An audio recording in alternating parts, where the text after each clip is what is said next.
right, Shalom, Shalom. Church here in Birmingham, Alabama, GMS. You know, first and foremost, want to give all go around and pray to YAHAWAH, BAHASHAM, YAHAWASHI, BAHASHAM, and QADASH. Double honors to our apostles and elders of the great millstone and Rule and T12. Peace, love, and salutations to the hopeful elect out there. Yeah, man, you know, call all y'all by YAHAWASHI. We're just back at it one more time.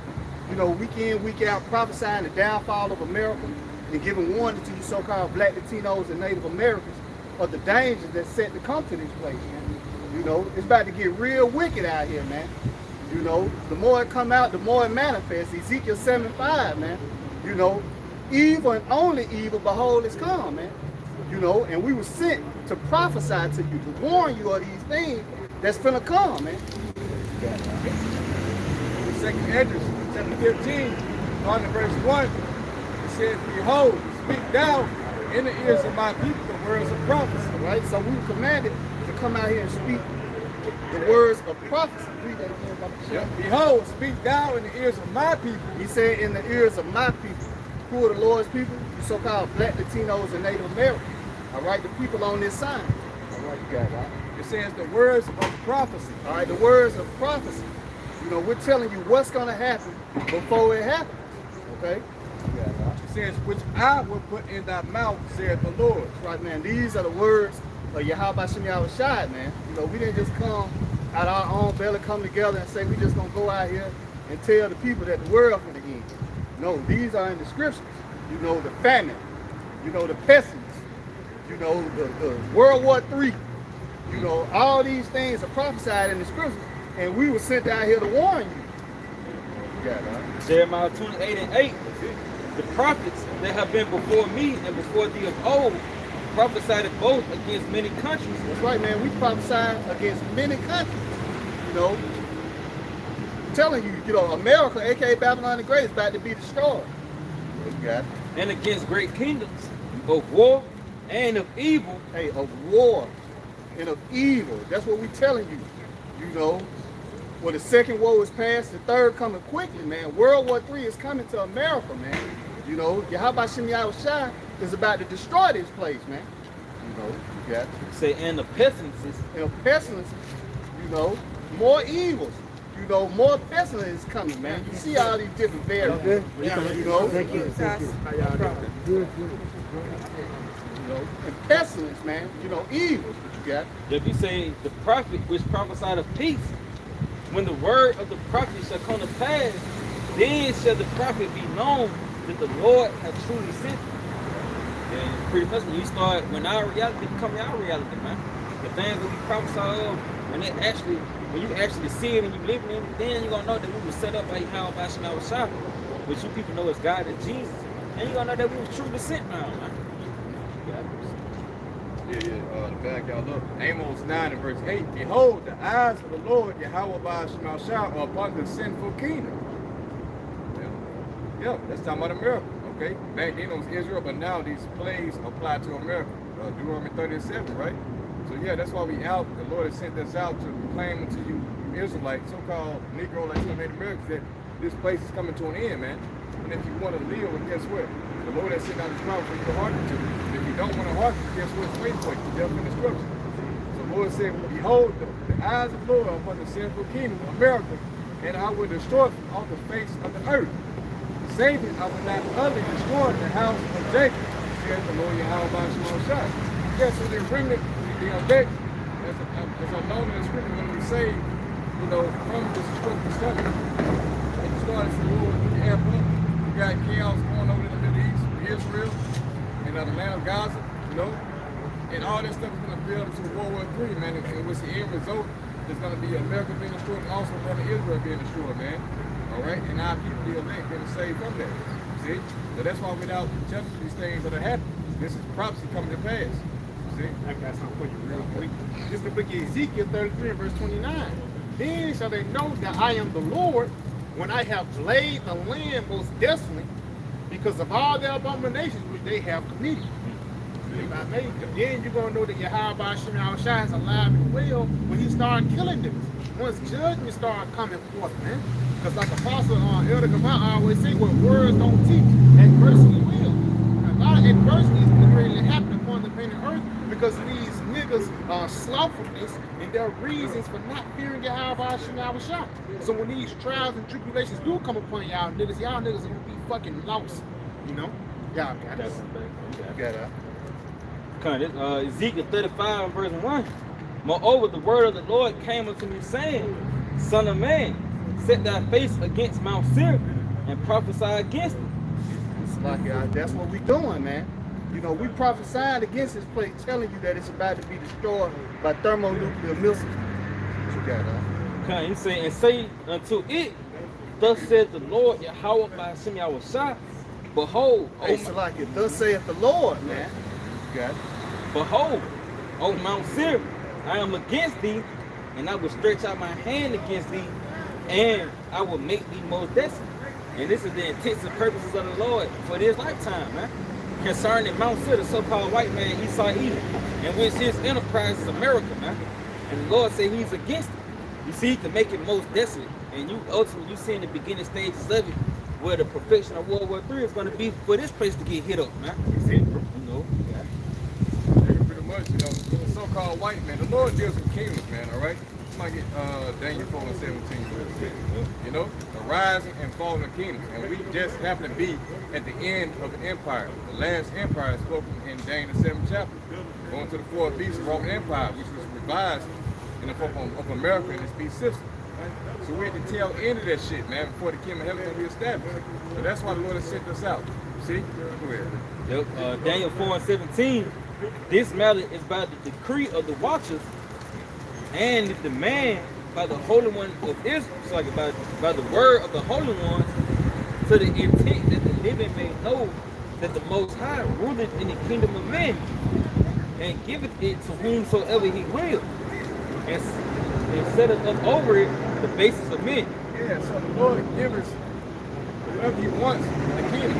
This is what he says. He set up over the basis of men. Now, we know the basis of men. So what Jeremiah the 3rd chapter, the Edomites, man. The vilest people of earth, the so-called white man, all right?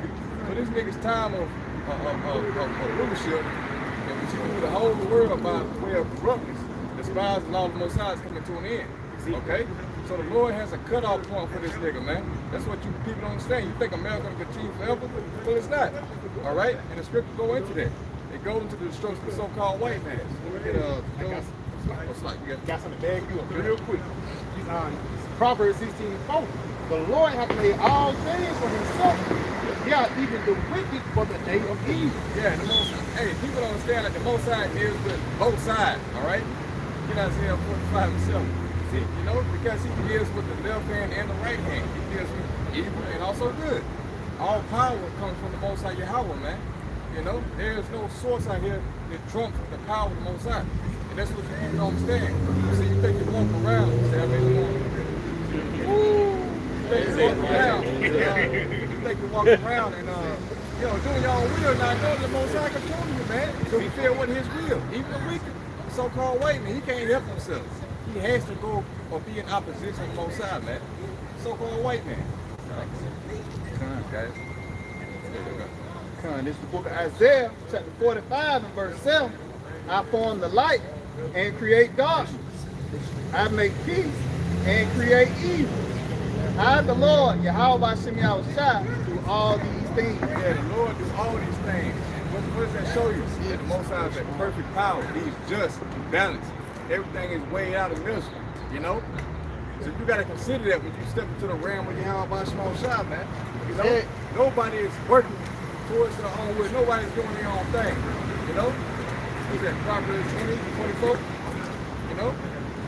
You might get that real quick. That's, you know, I got you. The book of Proverbs 20 and verse 24, man's goings are of the Lord. How can a man understand? It's like, kind of say, a man's goings are of the Lord. How can a man then understand his own way? Yeah, so when you look around on what these elites are doing, Esau Edom, him trying to establish his own agenda, but guess what? That's the Most High working on the left-hand side.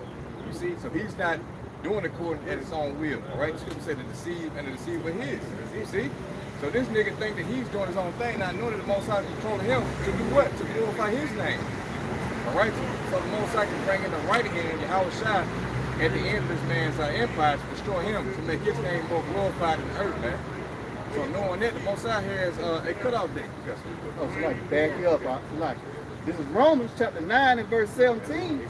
For the scripture saith unto Pharaoh, even for this same purpose have I raised thee up, that I might show my power in thee, and that and that my name might be declared throughout all the earth. Yeah, when you grow up in there, it talks about Esau and Jacob. You know, the two entities that are looking for rulership right now, in which Esau is currently ruling, in which Jacob is going to be the beginning of the fall. But this is showing you that, all right, the Most High already set an example. Ancient Pharaoh, man. You see? The example's already set how the Most High raised that nigga up. Him and his empire gets destroyed so his name can be glorified. See? Our Lord Yahawashi spoke about in St. John 12:28. You see? He glorified it once, but guess what? He's going to glorify it again, man. How he's going to do that in these times? Well, guess what? The modern day Egyptian or Pharaoh is a so-called white man in the American Empire, okay? Which is known as what spiritual Sodom in Egypt, in which the Lord's going to destroy. And after that, the Lord's name going to be glorified and spread across the earth all over again, man. You know? But yeah, let me get real quick. Job 14 and verse 5. It says, seeing his days are determined, and the number of his months are with thee, thou hast appointed his bounds that he cannot pass. See? Going to the Most High controlling Esau, meaning that his days of rulership are not going to succeed beyond the measure that the Most High has allowed him to rule. Right? He has a cutoff point, and we're approaching that time, you see? There's nothing anyone can do about it. So the best thing for you out there to do is to side with this truth. It don't matter what this devil got going on, because everything that he's doing is working towards the will of the Most High. See, if you can do nothing against the truth, go forward. See? Everything works and yeah, that's it, the quality. The quality. Yeah. Incentive, you know what I'm saying? With the will of the Most High. See? I got something for you real quick. This is the book of Jeremiah 5, verse 22. Fear ye not me, saith the Lord. Will ye not tremble at my presence, which have placed the sand for the bound of the sea by a perpetual degree, they cannot pass. And though the waves thereof toss themselves, yet they cannot prevail. Though they war, yet they cannot pass over. Just what you were saying earlier. It's the will of YAHAWASHI to take this guy down, man. It says, though they war, they're not going to prevail. No matter how much these devils push forth these different laws and legislations, YAHAWASHI still to get the victory. You mentioned earlier how the Lord used Pharaoh back then to glorify his name. The Pharaoh he was going to use today to glorify his name is the so-called white man. And like how that Pharaoh was stubborn back then, that Pharaoh is more stubborn right now, man. Because Esau, he's not going to go down without a fight. This nigga is so crazy, he's preparing himself to try to fight against YAHAWASHI. You know? You're on self-destruct mode. That's a beautiful precept that you brought out, because as Apostle Paul always go into King Canoe, you know, in which everybody was lauding him for his greatness. They thought he was pretty much above the Most High. But once he brought him to the seashore, he was like, well, can I, you know, I think he settled down. He like, well, can I stop the waves from coming in or something like that to the effect? And he was like, well, pretty much, he can't do that. As he touched his feet over them, you know? Yeah, he made a point. He was out there all night. Yeah. Because he was like, can I do that? They was like, yes, Lord, you can do everything. Yeah, you can do anything. Yeah. Who fell? And he was like, I'm the boat. He got the seat. Sat in front of him. The waves was touching his feet. He was like, don't touch my feet. Don't touch. And he thought to himself, y'all lied to me. Yeah. I thought y'all said I can do it, showing you that nigga was just man worshiping man. He was humble enough to see that. That's it. But that's what Esau doesn't see. Yep. See, Esau thinks that he has power over everything, man. You know? Through Satan. With Satan, you know what I'm saying, works for the Most High. Okay? So yeah, we're in that time.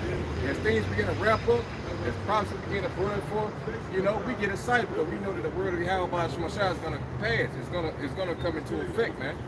Isaiah 55 and 10 is about to get that. See? So the scripture tells that the so-called white man, no matter what this nigga do, he's eventually going to go out of power. There ain't nothing that nobody can do about it. All right? And the Israelites will be set back on top, all right, to rule forever on our Lord YAHAWASHI. There's a fuck that you niggas got going on, you know, as far as this system is concerned, man. If you're not talking about the throne of David, all right, then you niggas lost. Lost in the soul. Okay. Isaiah 55:10, he said, for as the rain cometh down and the snow from heaven, and returning not thither, but watereth the earth, and maketh it bring forth and bud, that it may give seed to the soil and bread to the eaters. So shall my name, so shall my word be that goeth forth out of my mouth. It shall not return unto me void, but it shall accomplish that which I please, and it shall prosper in the thing whereunto I sent it. That's right. So there's a rain coming down from earth to, you know, get an earth increase, fertilize the earth. But it's the same thing with the Lord's word. It's going to do what it's meant to do. That's what you're starting to see, okay? As the Lord is speaking through his prophets, things are beginning to manifest. Things are beginning to spring forth. The truth is coming out, man. You know, the truth alone is confounding Esau. See? Scripture say, you know, I think there's Psalm 54 and 5, cut them off from that truth. That word is not true. Yeah, that's it. That word is true. Yeah. Mercy and truth, kiss themselves, Yeah, that's it. true spring up. That's it. That's us coming together with this truth, man. You know. See, yeah. The Lord gonna cut you niggas off in His truth, man. So we don't need no carnal weapons. We don't need no knives and staves and gats and AKs and shit like that, tanks and all that. We don't need that, man. We got the spirit of YAHAWASHI. Matthew chapter 13, starting at verse 16, he said, but blessed are your eyes for they see, and your ears for they hear. For verily I say unto you, that many prophets and righteous men have desired to see those things which ye see, and have not seen them, and to hear those things which ye hear, and have not heard them. Nigga, we're in a time which all these things that the prophets desired to see are being fulfilled. And guess what? The prophets are back today. You see? So yeah, our eyes have been opened once again. The spirit of the prophets is subject unto the prophets. So we have everything in its fullness. All right? The table is laid out. Everything's prepared and ready. You got the lamb. You know, you got the sides and all that. And we just eat, man. You know? So yeah, prophecy is on display for you to come and sup and eat, man. You know? That's why we out warning you. I'm telling you, threatening you to come into the house and eat. Eat up your house shut. He should be destroyed. Yeah. I got something for you. You just spoke. This is the book on Psalms 54 and verse 5. It says, he shall reward evil unto my enemies, cut them off in thy truth. Yeah, see? That's the point. The Lord's going to reward evil to our enemies, so he's going to cut them off what? Well, by the truth. Which you read in 2nd Edges, 4th chapter. Truth shall spring forth, you know, work shall be overcome. Something to that effect. And guess what? That's why we don't have to do anything carnal, man, to take down the so-called way, man. It speaks about it in the book of Wisdom Solomon, I think 12th chapter, that one rough word. I think it's the 12th chapter. Yeah, this rough word that we're speaking, which pretty much proclaims the end of so-called white man. It's all we need. That's all we need for you fucking niggas too. This is like raid unto you niggas. See? The word come out, niggas scatter. We don't need you niggas. Y'all got it. They feel like everybody on scripture say words actually reveal a lot of things. Yeah. You know, once the words are displayed, it shows who you are. It's that light being shined. It's like you got Yeah, that Hebrews 4 and 12, man. That's like it. Yeah, the word is like raid. It gets rid of niggas, man. Nobody likes a fucking nigga, like a cockroach. You know? It's like the light cutting on, you know, niggas get scattered and shit. You know, roaches. Same niggas, man. Hey, I don't want to hear about these vowels. Niggas like darkness. This book of Hebrews, chapter 4 and verse 12.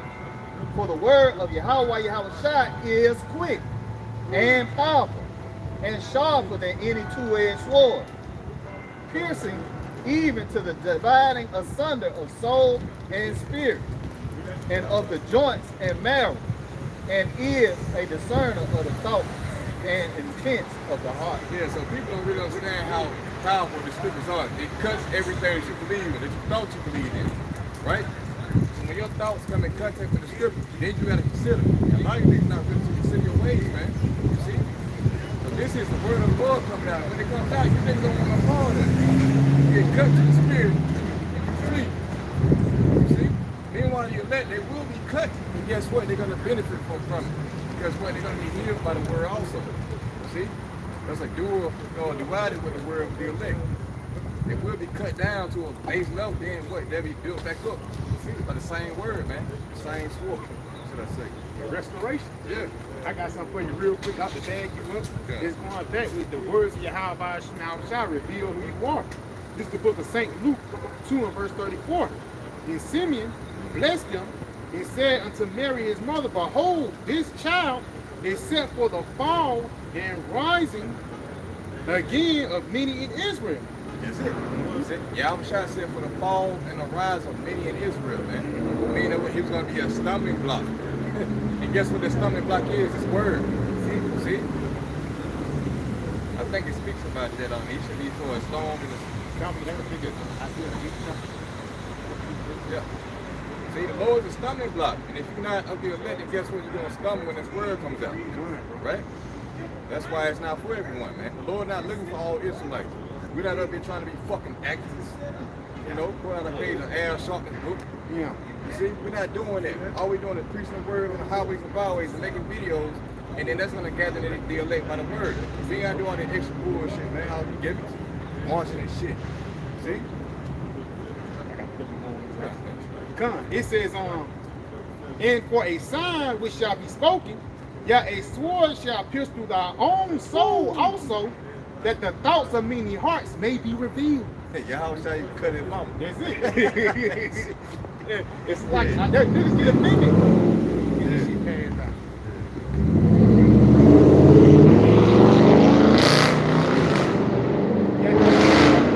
When the words of Yahawashi come out. Because once the words of Yahawashi come out, you can't willy and nilly no more, man. You know, you can't do anything you're supposed to do. Now the spirit of discipline have to be on display or you get put together, man. You know, you tell a nigga to do something, he got a fucking attitude with the shit, bro. You got it, bro. You know what I'm saying? He cut his mama. What did he say? He was in the temple. You know, the mom asked him where he was and said, you know how I did about my father's yeah, he did. did what my father did also when he made water the wine, you know? Yeah. He said, woman, this ain't my time. Bro. Yeah. Cause showing you, that's how you know she was a black woman in Yahawashi who was a mama boy to a six, because she always stayed around him. Yeah. But at the same time, it was a point he had to set shit straight with his mama. Yeah. You know what I'm saying? You know how you love your mama, but it's a fine line between me and you. Yeah, I'm trying to find people on the You said what? I'm trying to find people on the Yeah, this Yahawashi right here, bro. This the depiction of Yahawashi from Revelation, the first chapter. You know what I'm saying? That's the same power. People ignorantly call him Jesus. You know what I'm saying? This is the power of Israel. This is our Savior right here, bro. You feel me? You got it, bro. Come on. He told his mama, who was my brother. Okay. They were standing without when he said that. That's it, bro. I mean, That's what we're saying, is like, he cut his mama because he was about his father's business first. You know, so when they came in between that, he cut him off and continued with his father's business, same list, you know? Family matters and all that don't matter when it comes to his work. Nothing else gets in the way of us coming out, you know what I'm saying, and prophesying.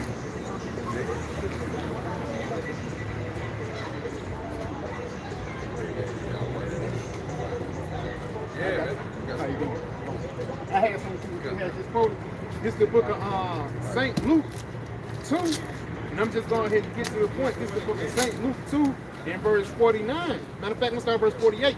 It said, man, I'm starting to like verse 46. It says, and it came to pass that after 3 days they found him in the temple, sitting in the midst of doctors, both hearing them and asking them questions.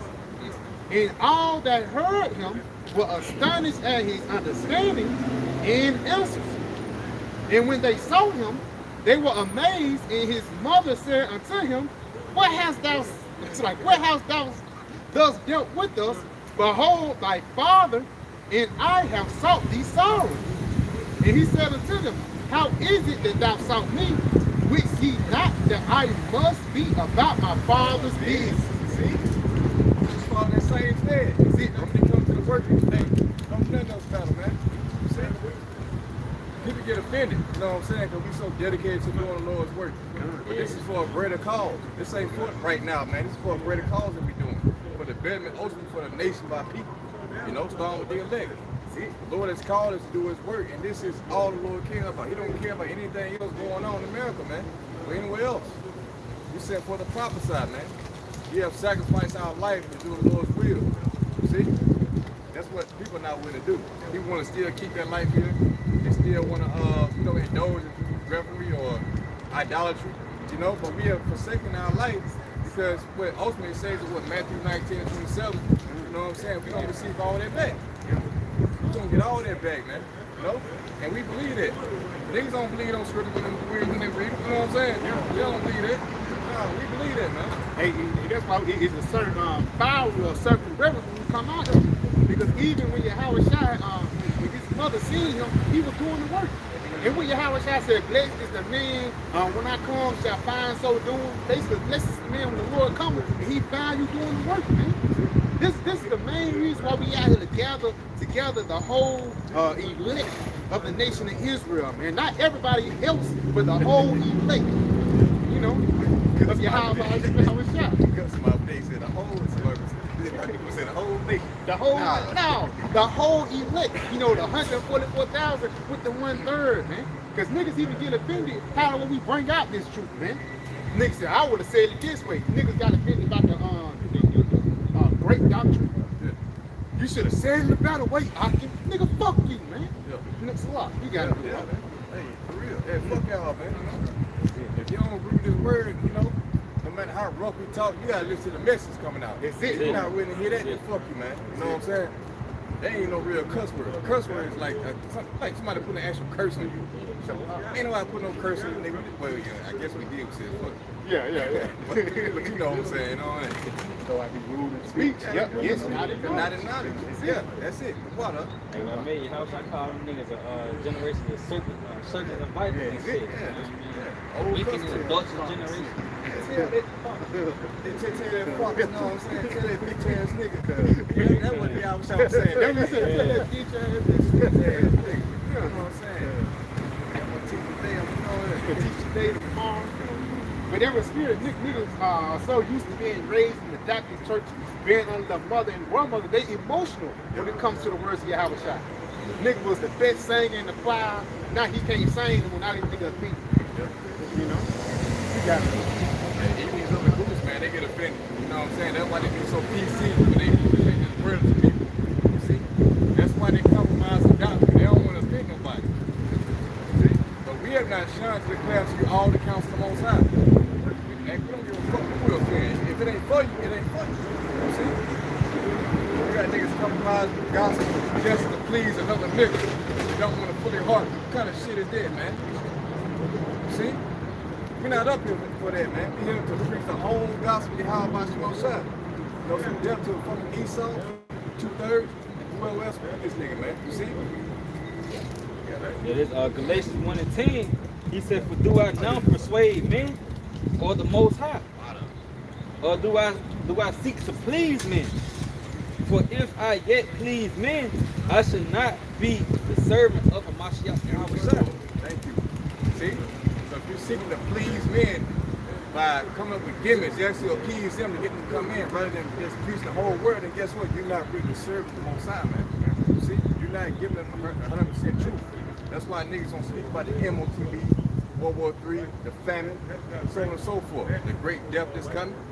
You know, the fact that the Lord want to kill 2/3 of the people for disobeying his word, you know. So that's why, you know, we so hard bent on just teaching the whole truth, man. Because we know that if we don't, then we're gonna be put to death. What Paul said, woe to me if I preach not the gospel. Oh look, I got something for you. It's the book of Acts, chapter 20, and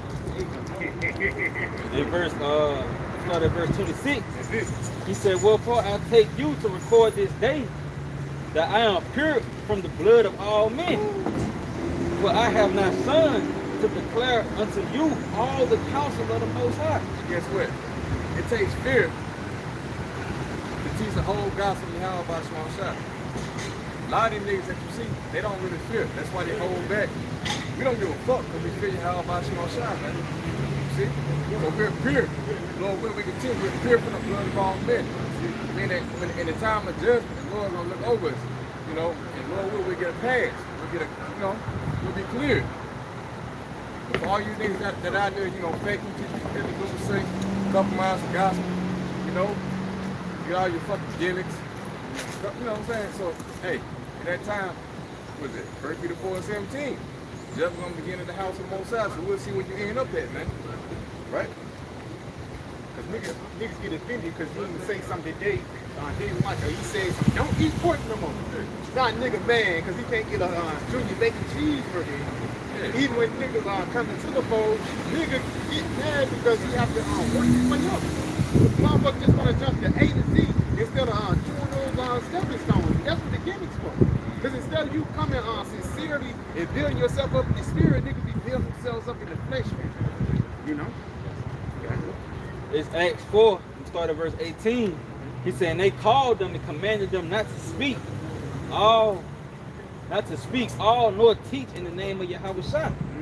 But Peter and John answered and said unto them, whether it be right in the sight of the Most High. And it's the spirit, man, because if I'm not mistaken, earlier they beat them, didn't it?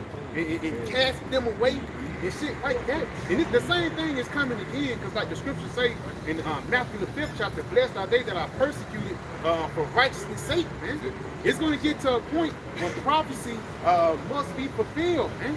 Yahawah went through it, so how much more us? What the scripture say, the servant is not greater than his master. If Yahawah went through it, then we must go through it, man. You got it, huh? No, he said, but Peter and John answered and said unto them, whether it be right in the sight of the Most High to hearken unto you. Yeah, they say if the Lord did send you to tell us not to teach his name anymore, you got it? Then unto the Most High judge me. Yeah, then to the Most High judge me, you got it? He said, for we cannot speak, but for we cannot but speak the things which we have seen and heard. So when they have further threatened them, they let them go, finding nothing. Finding nothing how they might punish them because of the people. For all men glorified the Most High for that which was done. In the spirit, they was glorified through they was glorified through the word. Because even though people wanted to kill them, people didn't want to hear the name of YAHAWASHI and YAHAWASHI. They didn't want to hear about that terrible message that was coming ahead. People were still gravitating to them.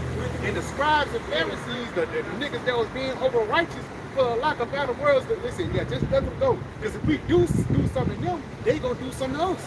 And that's how Yahawah was, man. You know, y'all brothers, okay? If y'all ain't got, I got some real quick. Because this is the book of James 1. Then I'm gonna start at verse James 1 in verse 21. Wherefore lay apart our filthiness and superfluity of naughtiness, and receive with meekness the engrafted word, which is able to save your soul. You got it. Yeah, the engrafted word which is able to save your soul. See? So this salvation is all about the word going out. This is how they let up there and gather. What's that, Luke 5:5? You know? It's not going to be about anything outside of that. As far as the carnal outlook. The scripture speaks upon that, man. You know? You niggas being pretty much seduced by the lust of your flesh with the paraphrase. You know?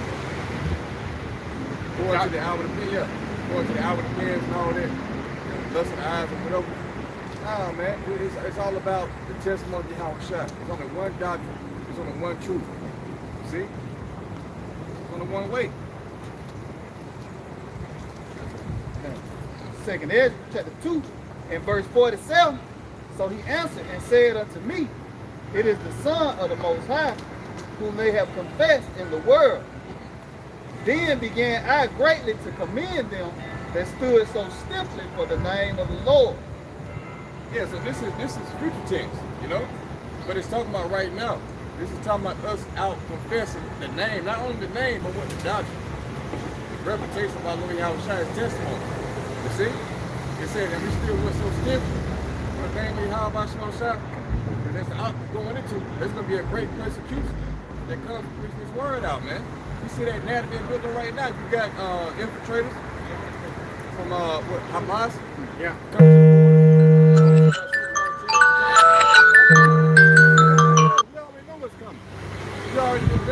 preparing for what's to come, man. And great demonization is coming. You're accusing your brother, Esau, right? But yeah, we already know, man. So that's why we're waiting for these things to come, because we know that through the Spirit, YAHAWASHI is going to be there for his elect. It's already written. So the ones that stood so stiff for the name of YAHAWASHI did not give up. They didn't sink in, or what was it, Romans 11? They didn't bow the knee to the image of all, I believe. Right? So yeah, we're not going to submit, Lord, with it to Esau, man. So fuck Esau, fuck the 2/3 that don't believe in everybody else, man. See? It's all about the kingdom. So the Lord said, well, he's going to put a crown in our head. That's already defeated. It's already been done. Lord, win your own men.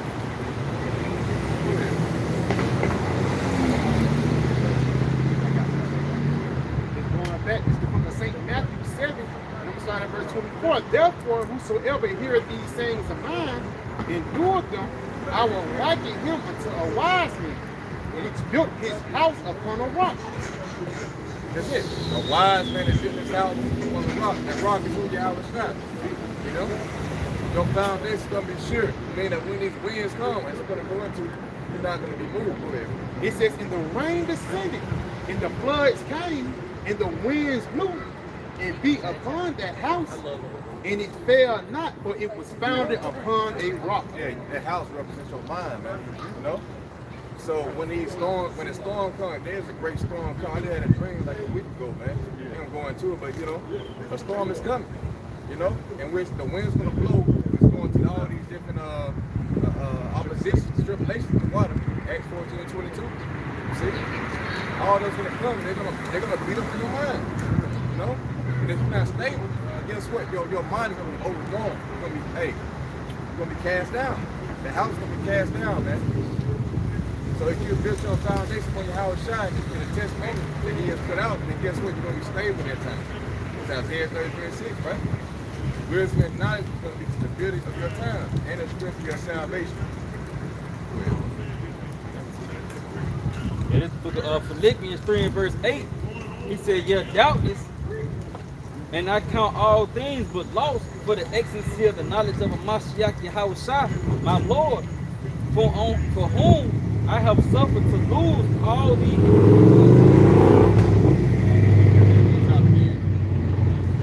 Yeah, Philippians 3 in verse 8. Yeah, doubtless I count all things but loss for the excellency of the knowledge of Mashiach YAHAWASHI, my Lord, for whom I have suffered the loss of all things, and do count them but dung, that I may win YAHAWASHI. That's the spirit, see? Of course, that's the spirit of scripture. But yeah, hey, he said what? I count all things but dung as pretty much shit in comparison to the knowledge that was going to be what? The strength of our salvation. See? We're talking about immortality up here, man. We're talking about everlasting life. There's nothing unique out here outside this council to see but us, man. Everything else don't matter because it's going to perish, right? It's going to perish. You see that America's coming to its end. So what's going to come after America? An eternal rulership. And which we want to be the first fruits. We don't want to come back in the kingdom of heaven. We've already exposed to this knowledge, right? So if we deny it now, all right, we're going to come back in the kingdom as a second tier pretty much and have our heads down and be ashamed. We don't want to do that, man. But yeah, it's like, I'm going to go back into the world, you actually put your house out of shame. Because now you coming back around your folks, you're going to Christmas. They're going to ask you, so you don't believe in that name no more? They're going to ask you, so you're not going out on the highways and byways, so really you put your house out of shame too. Once you going to leave this truth, man. You really must feel their desire. They're like, yeah, he going to fall out that shit. That's what they're saying, that back in their mind, your family and all that. Yep. Yeah, he going to drop this shit. And once you do it, yeah, I knew it was. I say, it's spirit, like brother just said, it was just a phase. Yeah, fade. Yeah, he'll get out of it. It's just a trend. You know what I'm saying? So yeah, you put the Lord to shame. It's like you crucifying the Lord all over again. You was having part in crucifying the Lord YAHAWASHI. That's what it's like, man. You don't want to be that person. Because when the Lord comes back, he's going to say he will do his Lord's will, and did it now should be big with many stripes, opposed to a nigga who did not know it. So when you see niggas like YAHAWAH, who had the light taken away from him, guess what's going to happen to that nigga, man? See? I mean, they subconsciously waiting on it, but they'll tell you, you still an Israelite? Yeah. You know what I mean? Yeah. You still eat pork? You still don't eat pork anymore? I got some real good smoke weed. Yeah. You want to hit this foot? You know what I'm saying? You're the first person in line. Yeah, I knew you were gonna change. I did. Man, you said right. Yeah. Go ahead. Say last year, you said something different. This is the book of St. John 15:21. It says, verse 22. It says, if I had not come and spoken unto them, they had not seen. But now they have no book for their sin. If I may, because again, you won't have your book for your sin now, because you do about the ways of righteousness, but you continue to go into the ways of wickedness, man. You continue to follow after the ways of Esau, because niggas can be in the truth 10, 15 years, they can be in the truth for a year or two. But for a lack of better words, the Lord called you and I'm gonna clock out. Niggas gonna clock out, man. And I'm talking about clock out spiritually. Now you calling upon a different name. You know what I'm saying? Now you eating pork, now you back smoking weed, you committed adultery 2 or 3 times. Now the Lord have all right to kill you. That's why it says now you got no cloak for your sin, man. Yeah, man, that's scary, bro, because you know, the Lord can block your understanding so you can't even check your own self. You know, scripture say, examine yourself. Now here take away the will of the truth, so you can't even examine yourself. That's why you just going so far the path. Well, now it's like it's all up in the air. Yeah, you call them different names and shit. You talking about the 7 help. Like the Lord just sent a strong ass demon, a legion of demons on their way. You don't even fucking know. That's a fear of YAHAWASHI, man. He does it what? Sometimes he'll do it instantly, or sometimes he'll do it what, gradually, man. It's a process. That's why you always gotta, hey, fear the Lord, man. Fear for God. God, this is the book of Hebrews, chapter 10 and verse 31. It is a fearful thing to fall in the hands of the living power of Yahweh Yahushua. Yeah, see? And them niggas fell right into the hands of YAHAWASHI. But now, they just waiting for a hard-ass judgment, you know? They waiting for a brutal-ass judgment, and guess what? That was predestined from the beginning. You know? Everything's predestinated. So, them niggas don't control themselves. What comes out their mouth is sanctioned from YAHAWASHI from the beginning. You know? The Lord said, I know him. He put me in about him knowing. That's it. Wow. So yeah, that just shows you the power that we're dealing with. It was he controls your mouthpiece and what comes out, you know? If you're speaking perverseness, then guess what? The Lord has sanctioned your death certificate, man. It's like I get these right down. Yeah, like these work ass niggas. Sexy. Don't tell me that's a nigga now. No, that's it probably could be a nigga, man. That might be a nigga, man. Cause you know that bitch got a new song, Shake Your Dread, you know. These motherfuckers play those sex and red too. What they playing? God damn. Yeah, this nigga need to die, bro. This nigga need to die, bro. That might be a nigga, bro. That's a nigga, bro. This nigga clapped too hard. That was the hands of a wide receiver, man. That was the hands of a palm of basketball, man. This nigga crossed the street. You can hear this nigga clapping that loud. This shit crazy, man. Hey, showing you that this is the valley of the shadow of death, man. You know? Basically. You got it, huh? I guess. And it's I told you, the clap is too loud, bro. There was some big ass hands coming together, man. You feel me? Sick, man. No, Get man. what you got. I'll bring it out. Sick, man. Yeah, this 2nd Ezra 15 and verse 26. He said, for the Lord, YAHAWASHI knoweth all them that sin against him. That nigga right there with the big ass hands. You cleaving the sexy hands is a part of you sinning against the Lord.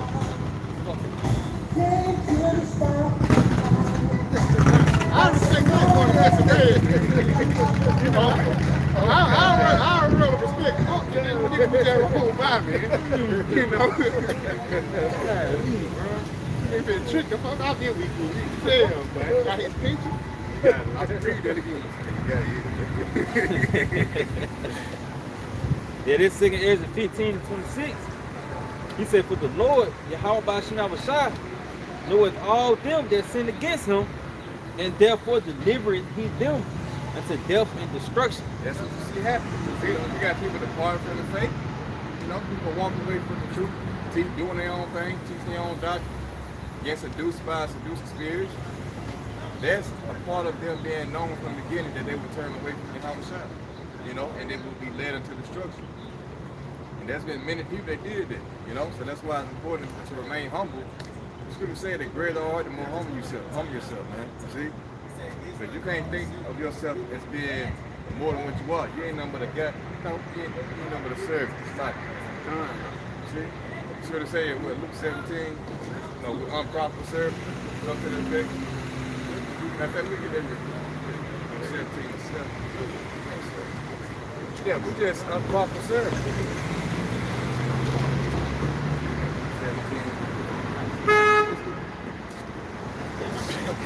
Yeah, we just out here drinking out the grace of YAHAWASHI. You know, we chose fit for us to come out to teach this word. You know, we know that we don't obtain the knowledge we get on our own. Now the Lord put the Spirit on us to obtain His knowledge so we can go out and speak. We just vessels. You know what I'm saying? The Lord can choose anybody. Ain't even children. YAHAWASHI can use a kid to, you know, prophesy against a place. Why you think he used Jeremiah for? You know, Jeremiah, he was somebody that was insignificant in the eyes of the people, but in the eyes of YAHAWASHI, he was greatly reverenced, man. You know, and niggas don't really understand it. Niggas don't understand how YAHAWASHI works. I find that I think it's like natural living.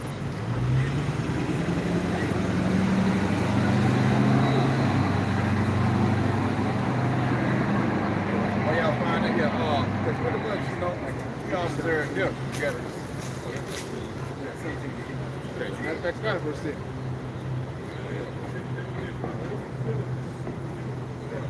In Luke 17 and 7, he said, but which of you having a servant plowing and feeding cattle, or feeding cattle, will say unto him by and by, when he is come forth, when he is come from the fields, like, go and sit down to meat, and will not rather say unto him, make ready with wherewith I may sup, and gird thyself and serve me, till I have eaten and drunken, and afterwards thou shalt eat and drink? Do he like it's just going back? Let YAHAWASHI get the big piece of chicken first, man. Yeah. Because we doing. It ain't like the Lord doing us a favor. Like the Lord just owe us everything. We supposed to be a service to YAHAWASHI. He get the big piece of chicken first, then we can eat, man. Yeah, pretty much, you know. Your work comes before anything else. Before you get to settle down and please yourself, hey, the work comes first. Hey, what the scripture say? Give the Lord do goodness to ourselves, but give the Lord His due measure, man. Yeah. The Lord come first, then you can handle you, man. You gotta do it. And then it's like it. One more real quick point. It says the ox plowing in the field. We plowing right now by doing this work, man. You know what I'm saying? You got it. Verse 8 again, he said, and will not rather say unto him, make ready wherewith I may sup, and gird thyself and serve me, till I have eaten and drunken, and afterwards thou shalt eat and drink. Do he think that servants become like? Do he think that servants, because he did the things that were commanded of him? I trow not. So likewise ye, when ye shall have done all those things which are commanded you, say, we are unprofitable servants. We have done that which was our duty to do. Our duty to do. See, you see, pretty much we can't, you know, we put in work just because, you know what I'm saying, we know that we have received grace. The Lord has allowed us to do this, so it's not like we do this work just to receive like some kind of benefit or something like that. You know, of course, the Lord, we want to stay in the truth. That's the ultimate benefit. But yeah, we don't have. Hey, the Lord didn't have to choose to do this, man. We're nothing but a number of servants. See, so we are humble and willing to do the Lord's work and to receive our pay or our benefit later on. And once we have completed the work of our Lord YAHAWASHI. See, you want to add on that? Oh, good. And she said, because it's a reward for when you work, man. The ultimately, before you get that reward, the boss have to break off his piece first. And that's the spirit. That's why YAHAWASHI, he got resurrected first. He's the only begotten son of YAHAWASHI, but it's also going to trickle down into the elect.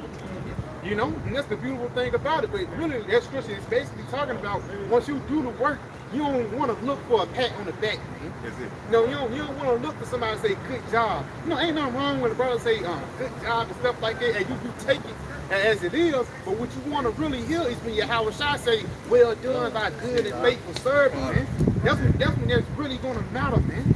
You know, you got something, bro? Get it, bro. This is Matthew 9, starting verse 26. But YAHAWASHI beheld them and said unto them, That's it. with men this is impossible, with the Most High all things are possible. That's it. Then answered Peter and said unto him, Behold, we have forsaken all. We have forsaken all, man. And like the brother Adam was just mentioning, you know, put your family on the back end or your job. You might have a job that interfere with the truth, man. You might have a job that interfere with you coming out and doing the work, or you working down 14 hours a day. You have to throw that thing on the back burner and give the Lord his due offering. You got it, bro. Come, we have forsaken all and followed thee. What shall we have therefore? Yeah, we forsook all. We threw everything away and we working for you. What we gonna have? You got it? But YAHAWASHI, it's like, and YAHAWASHI said unto them, Verily I say unto you, That's it. that ye which have followed me in the regeneration, when the Son of Man shall sit in the throne of his glory, ye also shall sit upon 12 thrones, judging the 12 tribes of Israel. And everyone that hath forsaken houses, or brethren, or sisters, or father, or mother, or wife, or children, or lands, for my name's sake, shall receive 100-fold and shall inherit everlasting life. But many, It's like it's going back. Because it's a spiritual trade-off, man. It's not like you lost those things. YAHAWASHI is going to give you those things back, plus 100-fold, man. You got it, right? but many that are first shall be last, and the last shall be first. Yet the Spirit of the Lord is going to flip things around. Like how LeBron James on top right now, the Lord will put him on the bottom. You know what I'm saying? How we're on the bottom right now, the Lord's going to put us back on the top. You know, but just going back in that whole precept that the brother just put out, it's a reward for being a servant. And that reward for being a servant is ultimate rulership. Yeah, brother. They're like they want you, bro. Like they require sacrifice. You know, you gotta believe in scripture, and then you gotta be willing to sacrifice and to forsake this current life, whether it may be your family or a job or anything else that's tied to this life that keep you back from YAHAWASHI, right? So that's when you gotta consider YAHAWASHI, as he was looking forward to what the greater purpose. Hebrews 12 too, you know. This is the book of 1 Peter, chapter 4, and verse 1. For as much then as Hamashiach hath suffered for us in the flesh, arm yourselves likewise with the same mind. Yeah, consider YAHAWASHI. As he went through his trials, our temptation, everything that he had to sacrifice. In that lifetime, he didn't deal with no women. Imagine that. Not dealing with any women. Knowing that in your past, like, women was the reason why you failed. See, that the whole nation failed, man. So he had a heavy burden on his shoulder that he had to, you know, that's why he was so grieved. He had all this shit that he had did in the past, like, they caused the whole nation fall. So in his lifetime, he was like, nah, I'm not going to let that affect me and reach my goal, which the Lord had set for me, man. So he had to sacrifice a lot of things. It's like nobody could do that except YAHAWASHI, man. Right. Nobody could fulfill that life, not dealing with women and being perfect. You know, keeping all the laws in that time. Nobody could do that except YAHAWASHI, man. I'm glad you said it, because you had an IUIC say, what they said, In order to get to the kingdom, you got to keep the laws, something like that. they said YAHAWASHI died showing that we can keep the law too. Yeah.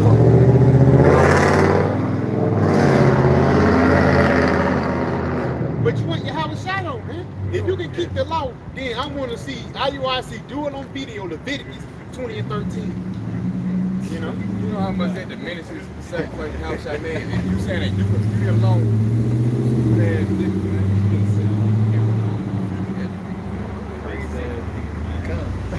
For he that hath suffered in the flesh hath ceased from sin, that he no longer should live the rest of his time in the flesh to the lust of men. that's it. So yeah, follow YAHAWASHI, we should no longer live the rest of our life to the lust of the flesh, man, fulfilling our own desires, you know, whatever we was into in our past life that had control over us. Now, our life now is revolved around YAHAWASHI. See? That's why you see us out every weekend, doing videos every day, you know, constantly making our body a living sacrifice for YAHAWASHI, man. And you know, we just falling out this league. Go ahead. Come, but to the will of the Most High. For the time past of our life may suffice us to have wrought the will of the Gentiles. Yeah. As we walk after the will of the Gentiles in our past life, you know, in adultery, eating abominable foods, worshiping different idols of God, Jesus Christ, Islam, you know, going to the club every fucking weekend to get towed up. You know, just doing all kinds of abominations, man, in that Bacchus spirit, you know, let all that go.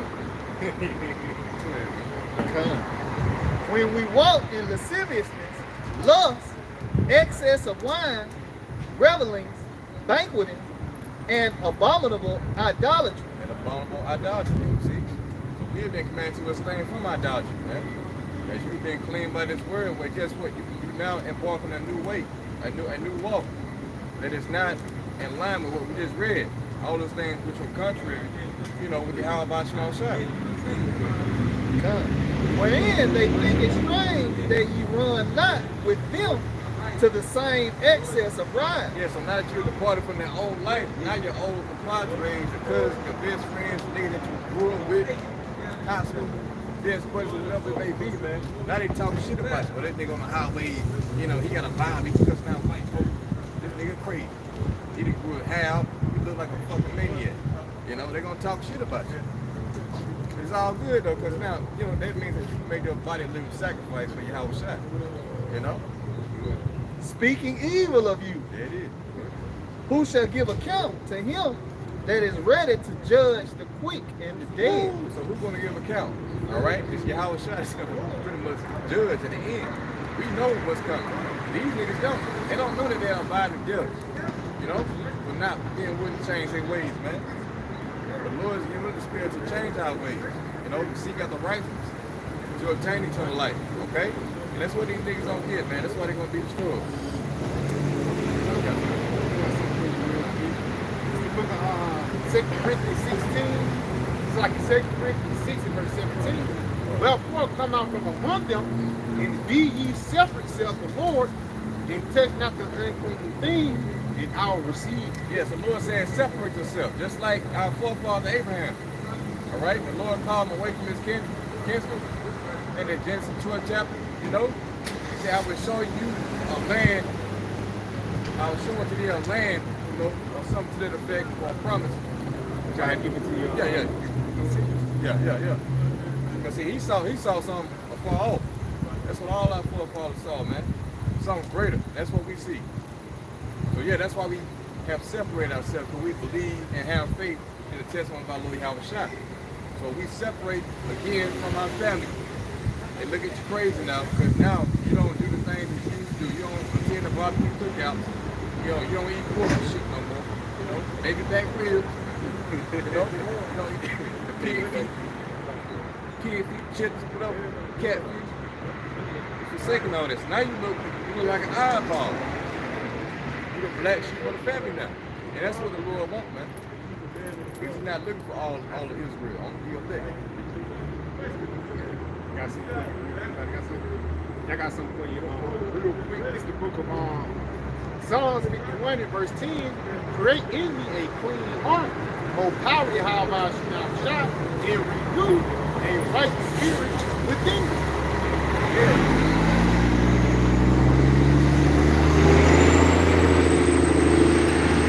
God said, hey, in me, it was King David, but it was applies to the house of David. Create in me a clean heart, man.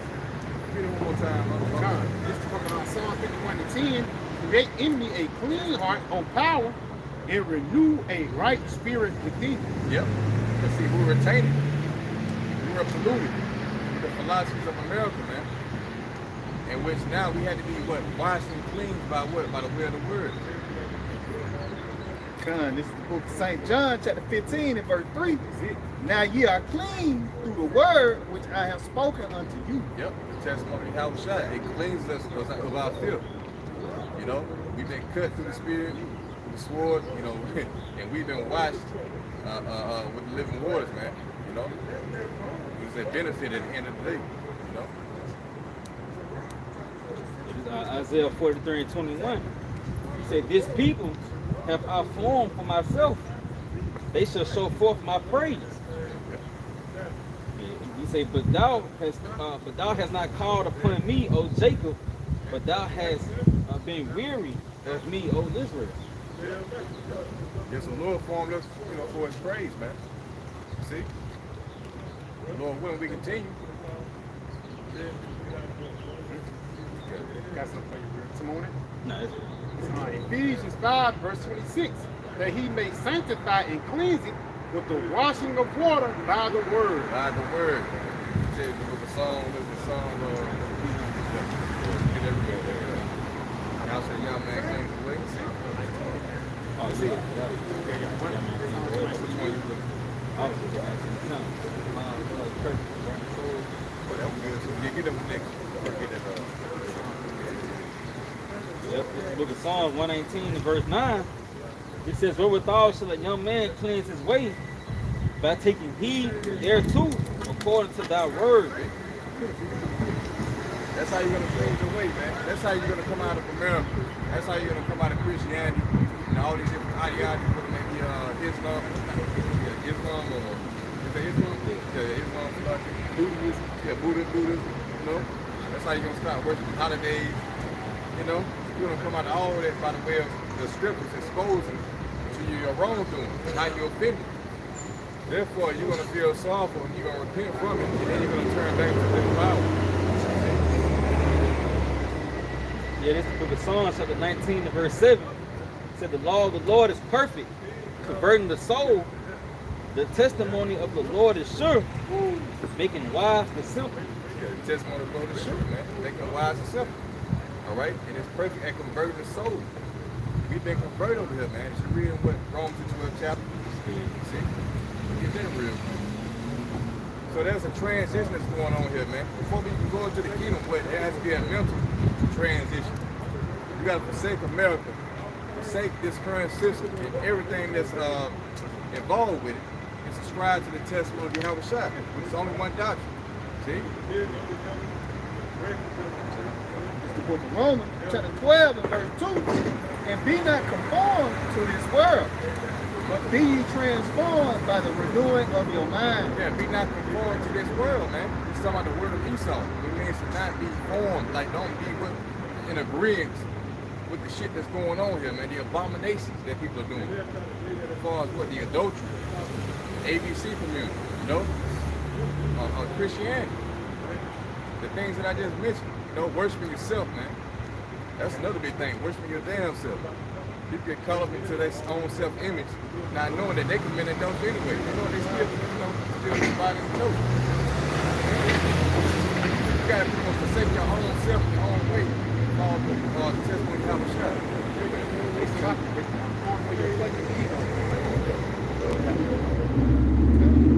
That ye may prove what is that good and acceptable and perfect will of the Most High.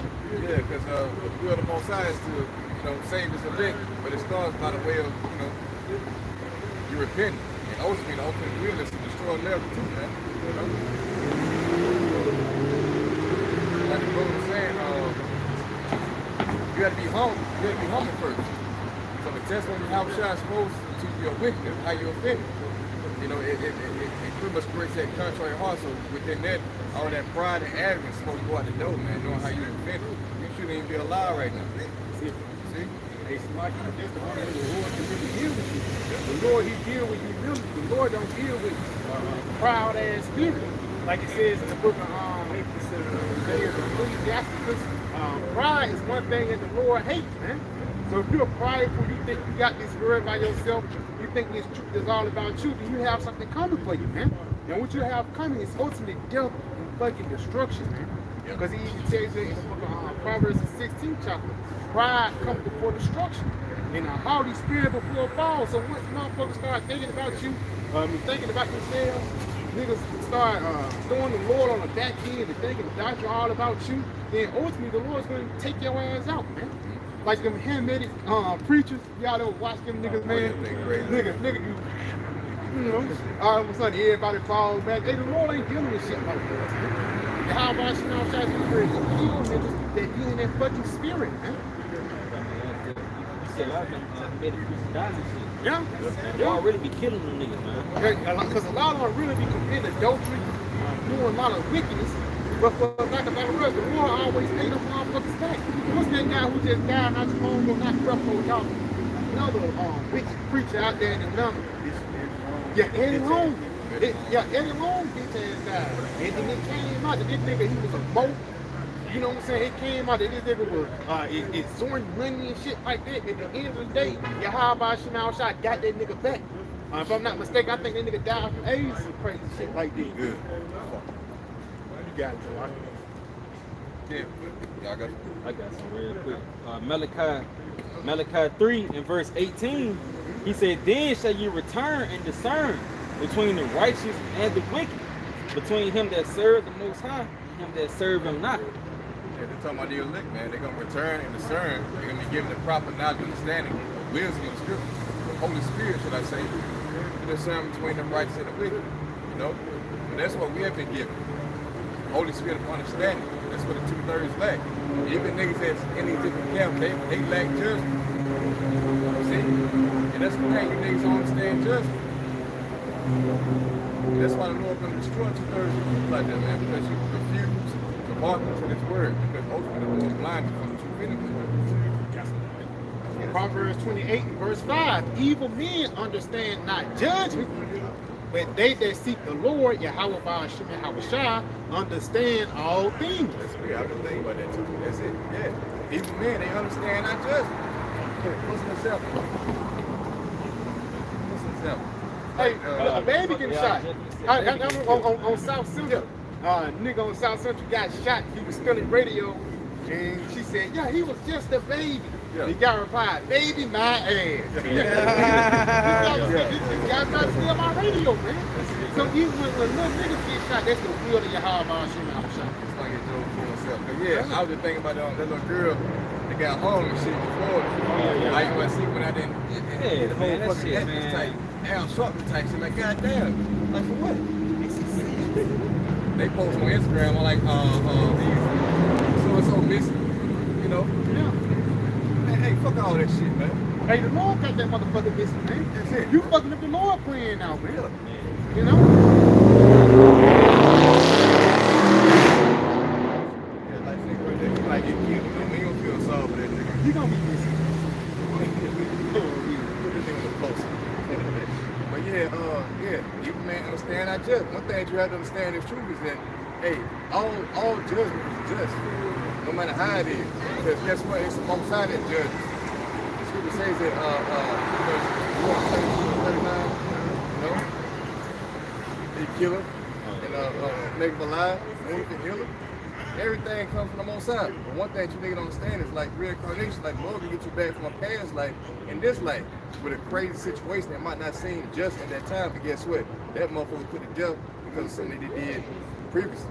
Or he could have been at that time, you know? It's all just though. But we understand that at the end of the day, the 2/3 rule is just and destruction for you. So how to get to the death? Hey, holy hell about your shot, man, you know? Yeah, I got it. That's really good. We can just quote Deuteronomy. Yeah. Yeah, this Deuteronomy 32 and verse 39. See now that I am he, and there is no power with me. I kill and I make alive. I wound and I heal. Neither is there any that can deliver out of my hands. They can deliver out of my hands. So what are you gonna say? The Most High is unjust? Or the nigga get shot down at home? You know, they get put to death? Are you gonna say that was unrighteous? Because it all comes from the Most High. You see? So yeah, you got it. Shall there be evil in the city? That's it. Because at the end of the day, that's why you can't get offended, because hey, there's gonna be some harsh judgments that go out, but you gotta understand through the spirit, like that nigga deserve whatever we got. You can hold a greener part of it, you know? God, this is the book of Job, chapter 4 and verse 7. Remember, I pray thee, whoever perish being innocent. There you go. The scripture bags us up. See? Whoever perish being innocent, when a nigga, hey man. motherfucker get hung up on the tree by Edomite, they said that she committed suicide. Hey, you know they come from the YAHAWASHI, that bitch was not innocent. Like she was not innocent, see? Now she going over there. And then there was spirit, I think it was Ahab too. If I'm not mistaken, this fucking Jezebel. The Lord was going to kill him. And then Elijah told him that he repented. And Elijah came back and said, since Ahab humbled himself before me, I will not judge him in his time, but in his son's time, when I get his ass. And just, brother, we just mentioned about reincarnation. It's glory. You feel me? Spirit, because at the end of the day, nobody gets away. Rather, people come back being mentally retarded, mentally challenged, or whether they have a birth defect. That's the spirit of YAHAWASHI judging them. That's why the scriptures say wicked men understand not judging, because niggas think it's just because of GP. Niggas think because it's just because the Lord didn't like me and I just got help with the wrong cars, not knowing that's YAHAWASHI giving you the warning for the wicked shit that you did in your fucking past life, man. Because niggas think they got away from the wickedness they have committed, man. Niggas think that they have gotten away from all the bullshit that was happening, man. But the Lord came back and judged your ass right from the soul. That's what happened. Yeah, this Ecclesiastes 2, I'm starting verse 17. He said, they that fear the Lord will prepare their hearts and humble their soul in his sight. Read it again. Ecclesiastes 2 and verse 17, they that fear the Lord will prepare their hearts. Yeah, will prepare their heart. If you will fear the Lord, you're going to prepare your heart for the things that's coming to pass. You're going to even prepare your heart for judgment. When you get judged, you're going to think, oh, it comes from YAHAWASHI. You got it, bro. And humble their souls in the sight of him, it's like in his sight. Yep. Saying, we will fall into the hands of the Lord and not into the hands of men. Yep. For as his majesty is, so is his mercy. Yes, we'll rather fall into the hands of the Lord than into the hands of me. Because ultimately the Lord, he really controls what you live, what you die. Because you go into that Matthew the 6th chapter, it says, fear not him who is able to kill just the body, but fear him which is able, matter of fact, get to it. Yeah, this Matthew like 27 or something like that, 28.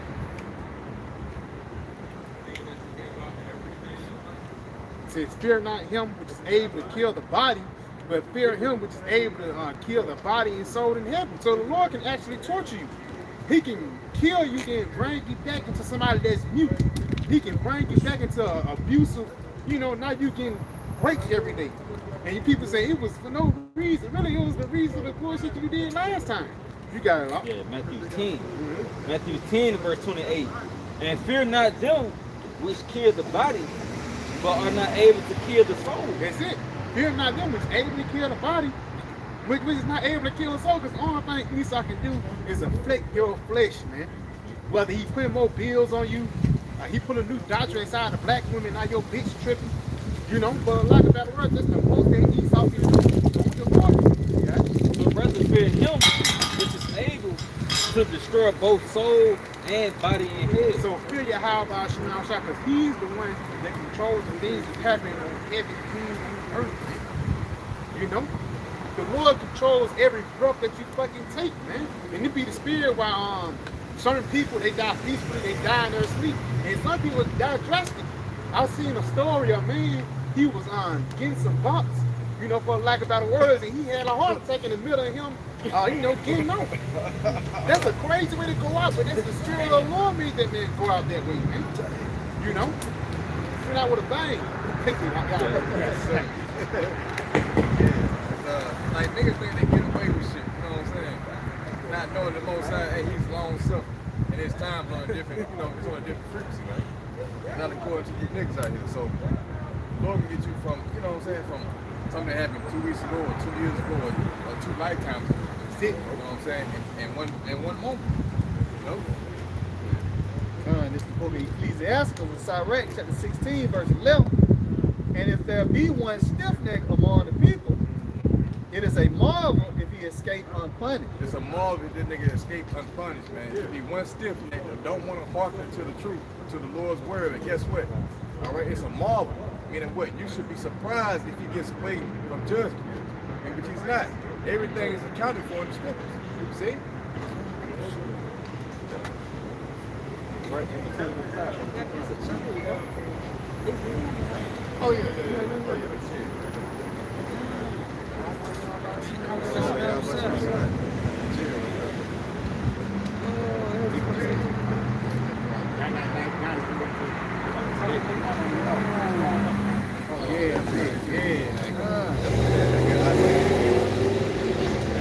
Raising up, Lord, what is that you doing?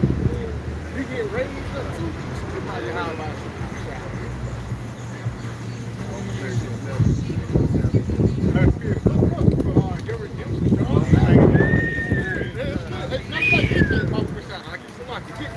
Just getting on salvation, man, because that's what it's all about, the spirit, man. Getting delivered from these dangerous times that's coming upon the fucking planet Earth. Because, hey, for lack of better words, it's not like things are just going to continue as they are and shit's just going to be the same. No, man. The Lord's going to be ready to fuck this place up, and mostly he's going to be ready to deliver his elect. You got that up? Yeah, you got it. It is Acts 1 and verse 11, which also said, ye men of Galilee, why stand ye gazing up into heaven? Yeah, why stand ye gazing up to heaven? Why y'all looking up, man? You know what I'm saying? Why y'all, for lack of better words, looking to the sky? That nigga polite, he had a little thing. Bro, it disappeared. Right there in the middle. That's the spirit, man. That's spirit. Look at that. That spirit that they train, because it was right there. How the hell did he get right there that quick? You don't see no plane no light doing that, bro. Man, hell on my own. If any of that motherfucker too white, it'd be like It's like a twin curtain or something like that. heavy, man. That's why they call it Cherry's clouds, too, man. That motherfucker came from those two clouds and came to this way. Three that'll get you. Yeah, Acts 1 and verse 11, he said, which also said, ye men of Galilee, why stand ye gazing up into heaven? Yeah, why stand ye gazing up to heaven? So why you looking up in the sky for? You got it? This same YAHAWASHI, which is taken up from you into heaven, shall so come in like manner as ye have seen him go into heaven. Yes, because how Yahweh shot up, he loved getting beamed up, but he's going to come back beaming us up. Lord want to be a part of that number, man.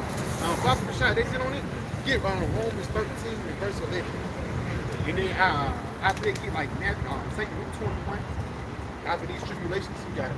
You know, Matthew, it's like Romans chapter 13 and verse 11, and that, knowing the time, That's it.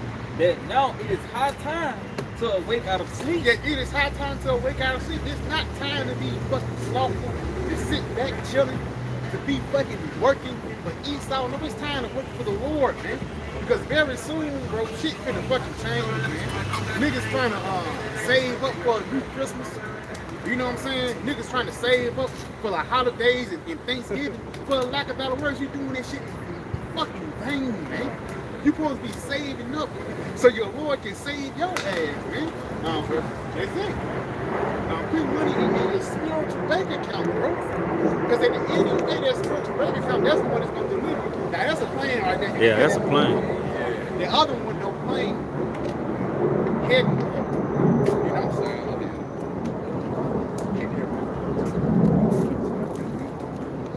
Yeah, Romans 13, verse 11. It says, and that knowing the time, that now it is high time to awake out of sleep. You know how dangerous these times are, you got it? It says, for now is our salvation nearer than when we believe. But now our salvation is nearer than what we believe, man. Our salvation is coming very soon. How do we know that? Look at the thing that's going over there in Israel. Look at the talks of the CBDC and look at the talks of the economic collapse. All these things are the beginning of the times of YAHAWASHI. That's a bird, man. That's a hawk, and that motherfucker just stand in one place, man. That's the spirit. That's chariots, man. And like the elder always said, be prepared for miracles, man. Miracles are going to ramp up more and more as we get closer into the times of YAHAWASHI, man. You know? Got some? get St. Luke 21 and start at verse 25. Yeah, come on, you already know. That's the spirit, huh? Yep, it's Luke 21 and 25. And there shall be signs in the sun. And signs in the sun. And in the moon. And in the moon. And in the stars. Yes, and the part of those signs is chariots and UFOs. It's not no coincidence that during the Pentagon and the government, they finally came out. If anybody sees it, make sure you take pictures and send it to us. Back in the day, you don't get in trouble for reporting UFO. They'll actually put your ass to death in the Air Force if you talk about these divine vehicles, man. But now they're more welcome. Trying to get more information for the dollar, man. You got it, bro. And upon the earth, the stress of nations. And upon the earth, the distress of nations. Come on. With perplexity. With perplexity. The sea and the waves roar. Yes, and that word perplexity actually goes back into confusion, man. Niggas are going to be confused of what times that we are really in. Because guys are going to still think we're in the times of mirth and rejoicing, not knowing that we're in the times of YAHAWASHI judging this fucking place, man. But they're going to lose resources too. That's it, bro. One of the definitions is being lost with oneself. That's it. So them they gonna lose their mind. The spirit. Niggas gonna bug out. You got to stop. Yeah, they're going to the next verse. Yeah. It said men's hearts fell enough for fear. Man's heart fell into fear, man. Again, niggas sobbing and crying. It's gonna start off simple. Niggas just sobbing and crying because he can't get on Facebook no more. They're gonna get to a point where niggas gonna be sobbing and crying because now you gotta eat your baby to survive. The Lord is finna ready to do something upon the planet Earth that haven't been done in a long time, man. Cannibalism is gonna come back. You know, the family is gonna come back better than ever. And I can't wait till YAHAWASHI bring out these wild beasts created for vengeance, man. What is called a chupacabra. Gonna take a nigga out.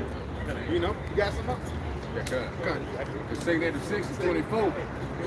It says, at that time shall friends fight one against another like enemies. And the earth shall stand in fear with those that dwell therein. Yeah, it says friends shall fight together like enemies. That's even allies, man. If I'm not mistaken, Turkey, which is an ally of NATO, they signed with Hamas. You know? That's the big number of friends fighting against each other. Even friends, they're gonna end up fighting against each other. You know? Read that again. Yep. It says, at that time shall friends fight one against another like enemies, and the earth shall stand in fear with those that dwell therein. And the springs of the fountain shall stand still, and in 3 hours they should not run. Yeah, so pretty much the Lord gonna take away his word, and guess what? Judgment gonna go out. You know? So now's the time to get this word. All right, the Lord he's gonna take away the resources and the things that you can depend on. All your fleshly desires will be taken away. You niggas that like to smoke cigarettes and weed and you know, do all these different abominations to accumulate your lust, the Lord gonna strip all of it away. And guess what? You're gonna go psychotic. You're gonna become psychotic, and guess what? You're gonna mash out. That's when you're gonna fight against your own way. Right? And the main cause of that is gonna be the food. Yeah. The lack of food, the lack of bread, as it basically in the family. That's the spirit of prophecy being made manifest of the whole planet Earth. You know, the how about you outside? You ready to bring this place down? You know, read that again. Read that what you got. Luke 21 and 26. Yeah. Men's hearts fell enough for fear. And for looking after those things which are coming on the earth. For the powers of heaven shall be shaken. And this is the beginning of the downfall of Esau kingdom. Because the powers of the heaven is basically the power of the guy that's currently in power, man. The guy that's currently on top. And YAHAWASHI is going to bring Esau from that high mountain. Mount Seir is not going to rule forever. Mount Seir is going to be taken out, man. Continue on it, huh? He say, and then, because through the spirit, it says, flexity, men's heart, fear, all this shit happening. But what is the result of it? The result of it is what? Got it?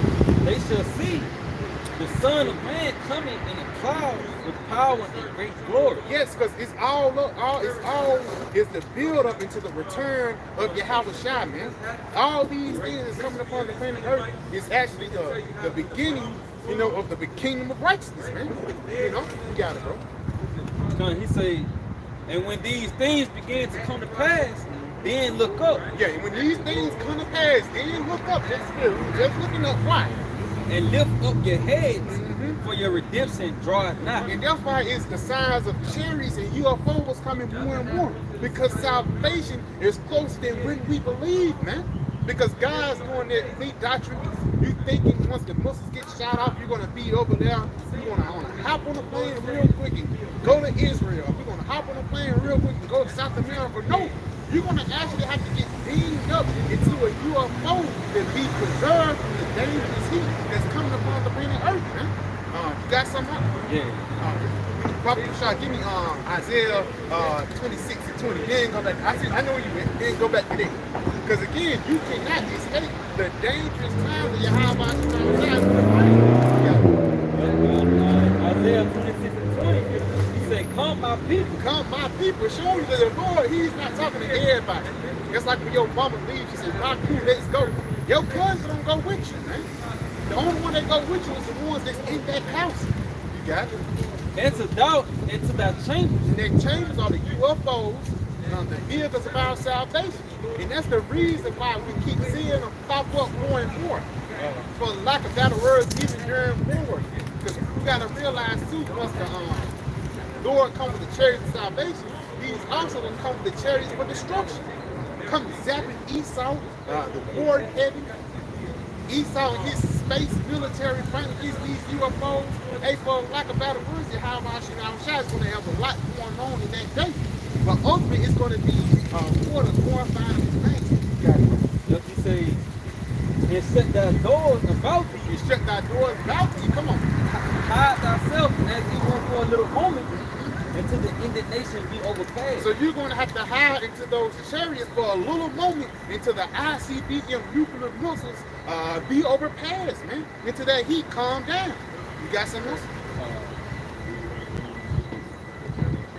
Yeah. Verse 21, for behold, the Lord, YAHAWASHI, coming out of His place. Yes, the Lord, He's not going to be that passive power that you thought He was once before. And the Lord, He's not going to hold His tongue on one that's touching your fucking wickedness, man. You got it, bro. The man, That's it. He's going to beat you in a glorious body. He's going to beat you in an angelic state. You know? You got it, bro. To punish the inhabitants of the earth for their iniquity, the earth also shall disclose her blood. Yes. And shall no more cover her slain. And showing you that the Lord actually set this place up and set these things up to actually punish the so-called white men, the Edomites, man. Because Edomites are fucking through here, bro. You know, you're supposed to be a part of the royal nation, but your ass is still at the bottom. This chick's doing better than fucking Edomites, man. But that's a part of the curses getting affected on these niggas now, man. You know? Some on it. Real quick, you got some up? That's Revelation 15 and verse 1. And I saw another sign in heaven, great and marvelous, 7 angels having the 7 last plagues, for in them is filled up the wrath of the Most High. Yes, because we already know that 7th plague or that 7th trumpet is the ICBM the missiles, man. You know that terrible destruction that's finna get ready to hit the land of America in various parts throughout the planet Earth. Because Israel is going to get hit, Russia's going to get hit, China, and various other places, man. And that's how the Lord is going to be able to cleanse the wickedness that's been going on. You got it, bro.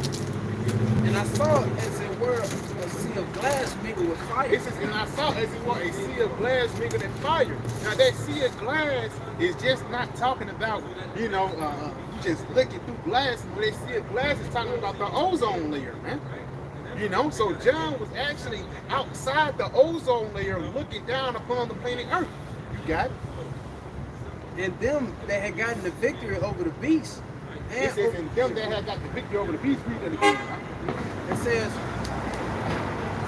and I saw, as it were, a sea of glass mingled with fire. And them that had gotten the victory over the beast, and over his image, and over his mark, and over the number of his name, stand on the sea of glass, having the hearts of the Most High. Yes, it's going to be a faith. It's going to be able to be delivered from the dangerous times that's going on.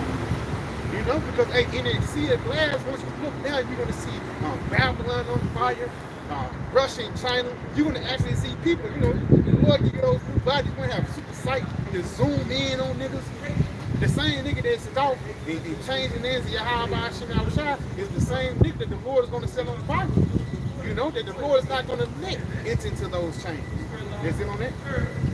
Come on, to that Revelation. Yep, it's Revelation 11 and verse 12. He said, they heard a voice from heaven saying unto them, come up hither, and they ascended up to heaven in a cloud. Yeah, read that again. Yup, 11 and 12, Revelation 11 and 12. And they heard a great voice from heaven saying unto them, come up hither, and they ascended up to heaven in a cloud, and their enemies beheld them. Yes, because ultimately, Prophet Shah ready to get the 5th chapter, you know, in the spirit. Because at the end of the day, YAHAWASHI is going to glorify his elite. And it's going to be glorified in front of everybody. The people that scoff, the people that talk shit, the people who didn't take this word seriously, those are going to be the same people that's going to behold you coming up into the chains of YAHAWASHI. They're going to behold you in your reward, man. The same people that will scoff your family members, and even when he quotes in Psalm 5, he says, how is he amongst the chosen? Because these people thought we were just a whole bunch of niggas that was just mad at the so-called white man. Not knowing that this truth was actually meant for the salvation. You got it, man. This was Solomon 5 and verse 1. Then shall the righteous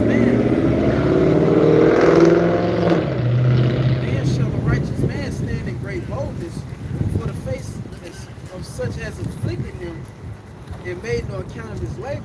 Yeah, it says, then shall the righteous man stand in great boldness in front of such as afflicted him, man. You know, because for lack of better words, people think our labor is in vain.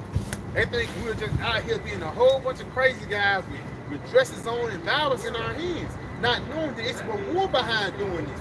It's a reward behind being a fool for YAHAWASHI's sake, man. You got it, man.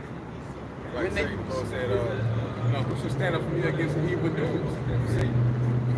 That's going to be your effect, man. You got it. When they see it, they shall be troubled with terrible fear. Yeah, when they see what? The salvation, man. Because that's something niggas never seen before, man. You up close and personal. And a lot of things believe in it. But the Lord's going to show you up close and personal very soon. And shall be amazed at the strangeness of his salvation. Yes, because this salvation is going to outweigh any other. You know how you watch these different action movies, and nigga, he comes shooting in and stuff like that to save a woman, a guy that's Superman, Spider-Man, Mary Jane, she on the train, the Green Goblin got her wrapped up, he come in and save her. Hey, this is going to be the most great salvation you can ever think of, man. The Lord coming and delivering us from ICBM nuclear missiles, man. You know, you got it. So far beyond all that they look for. And they repenting and groaning for anguish of spirit shall say within themselves, this was he whom we had sometimes in the vision and a proverb of reproach. We fools accounted his life bad. Except we thought this guy was bugging out. We just thought he was just a sneaky nigga, man. Not knowing the spirit and power of YAHAWASHI, the Lord set that man up and actually delivered to bring forth this word, come with this truth, and actually deliver him from these dangerous times. Got it, man. And his end to be without honor.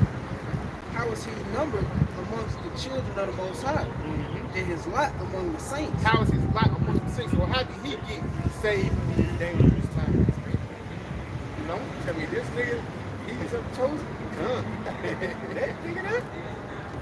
That's Lil John John, you know what I'm saying? I know him, man. How the hell he get up there and I did? All that time I'm gonna talk like you was following. Yeah, well, right, man. You don't want to go too, man. Hey, they know how certain niggas, I told y'all, you know what I'm saying? It's too late now. Man, that nigga. Yeah, like, cool. Like, how good,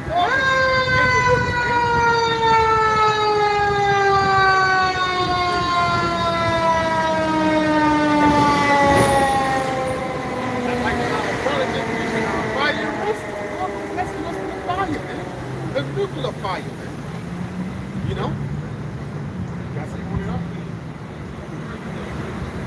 Therefore have we erred from the way of truth, and the light of righteousness have not shined unto us, and the sun of righteousness rose not upon us.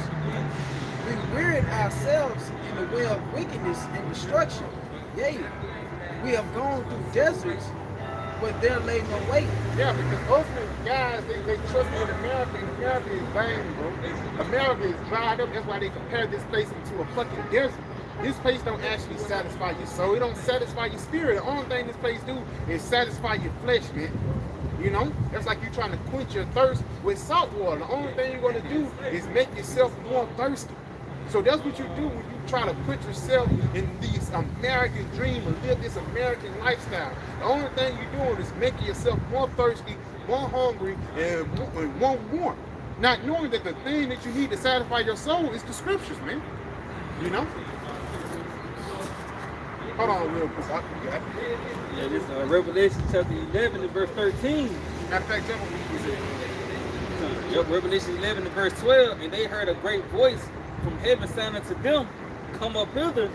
And they ascended up to heaven in a cloud, and their enemies beheld them. And the same hour, So I was somebody got beamed up.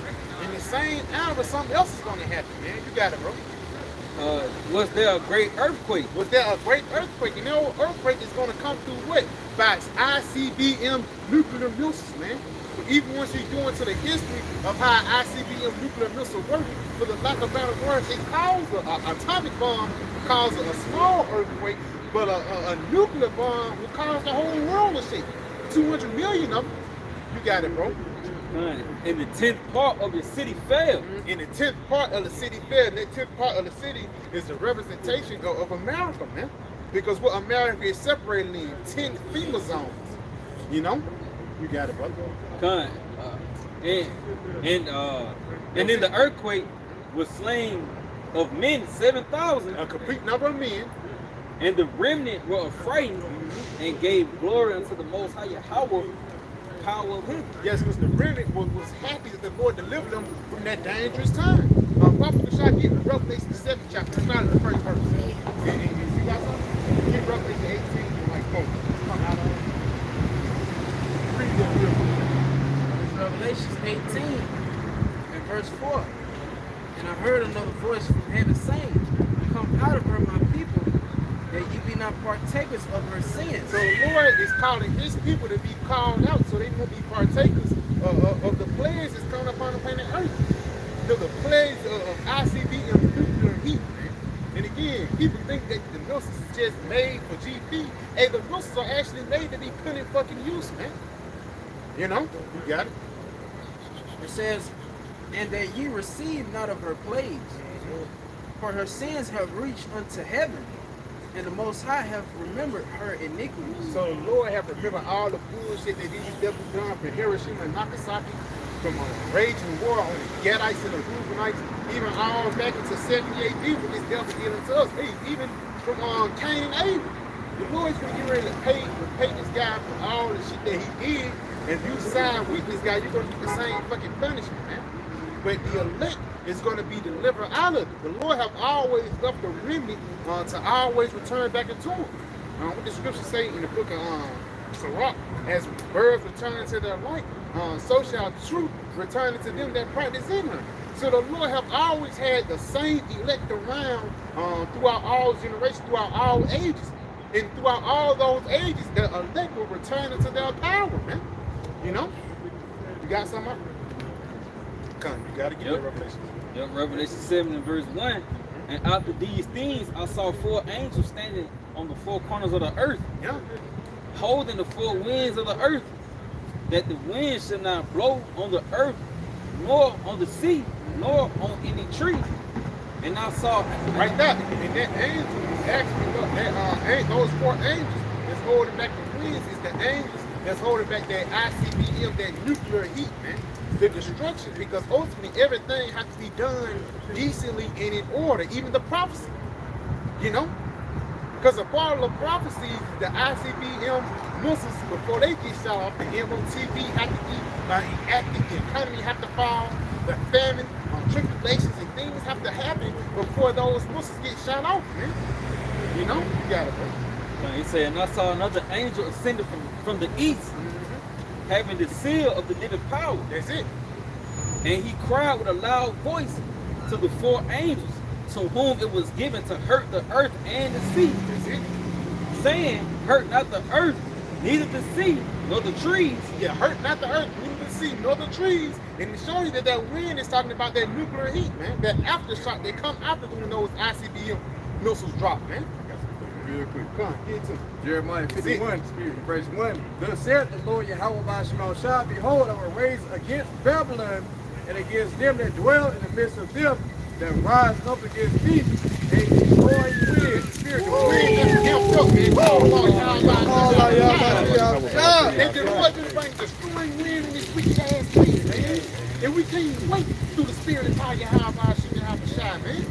Man, You feel? It was tremendous, dude.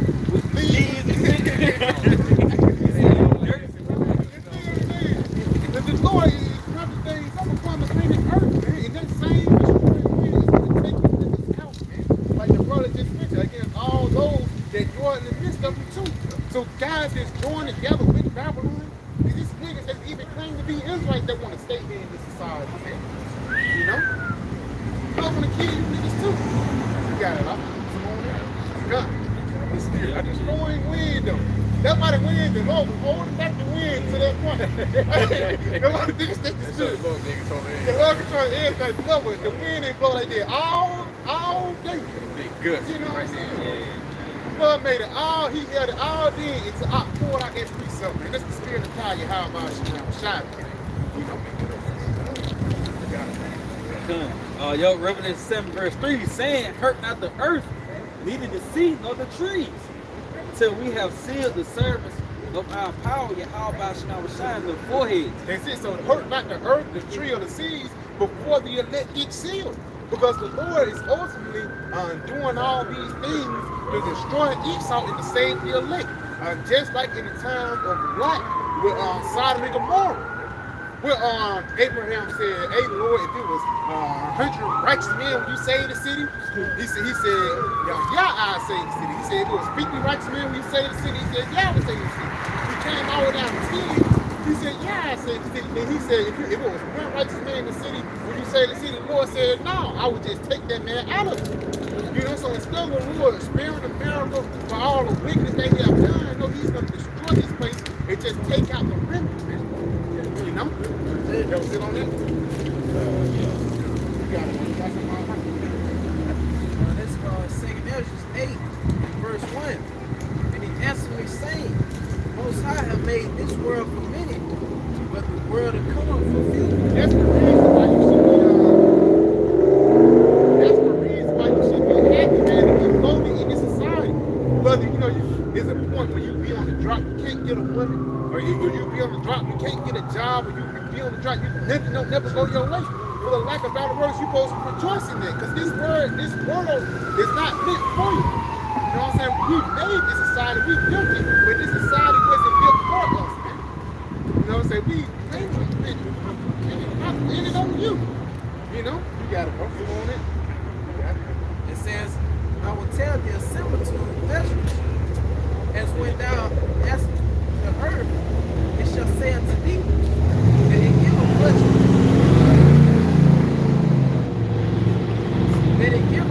much hold, whereof earthly vessels are made, but little dust that gold cometh of, even so is the course of this present world. And it's the spirit because it's a lot of dirt out here, but it's only a few sprinkles of gold out here, man.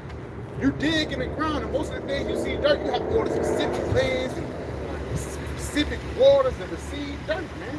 Showing you that the elect is scattered throughout the whole planet Earth.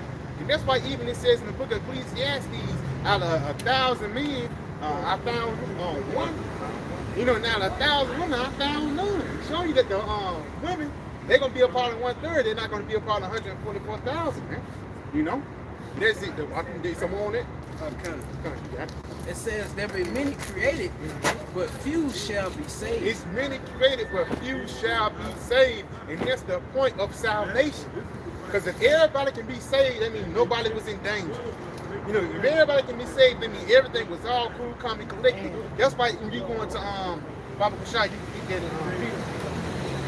You get on the word Peter, it says the elect shall scarcely be saved. You know, get that from me, Baba Kashai. You got it? Come. But again, just the brother just mentioned, It's only going to be a few people that's going to be delivered from the dangerous time. Get that in the book of 2nd Ezra, the 9th chapter. As a way to a drop, you know? Like Peter's, 1 Peter 1. Yeah, first Peter 1. You know, this book of 1 Peter chapter 4, in verse 18, he says, and if the righteous scarcely be saved, yes, if the righteous scarcely be saved, come on.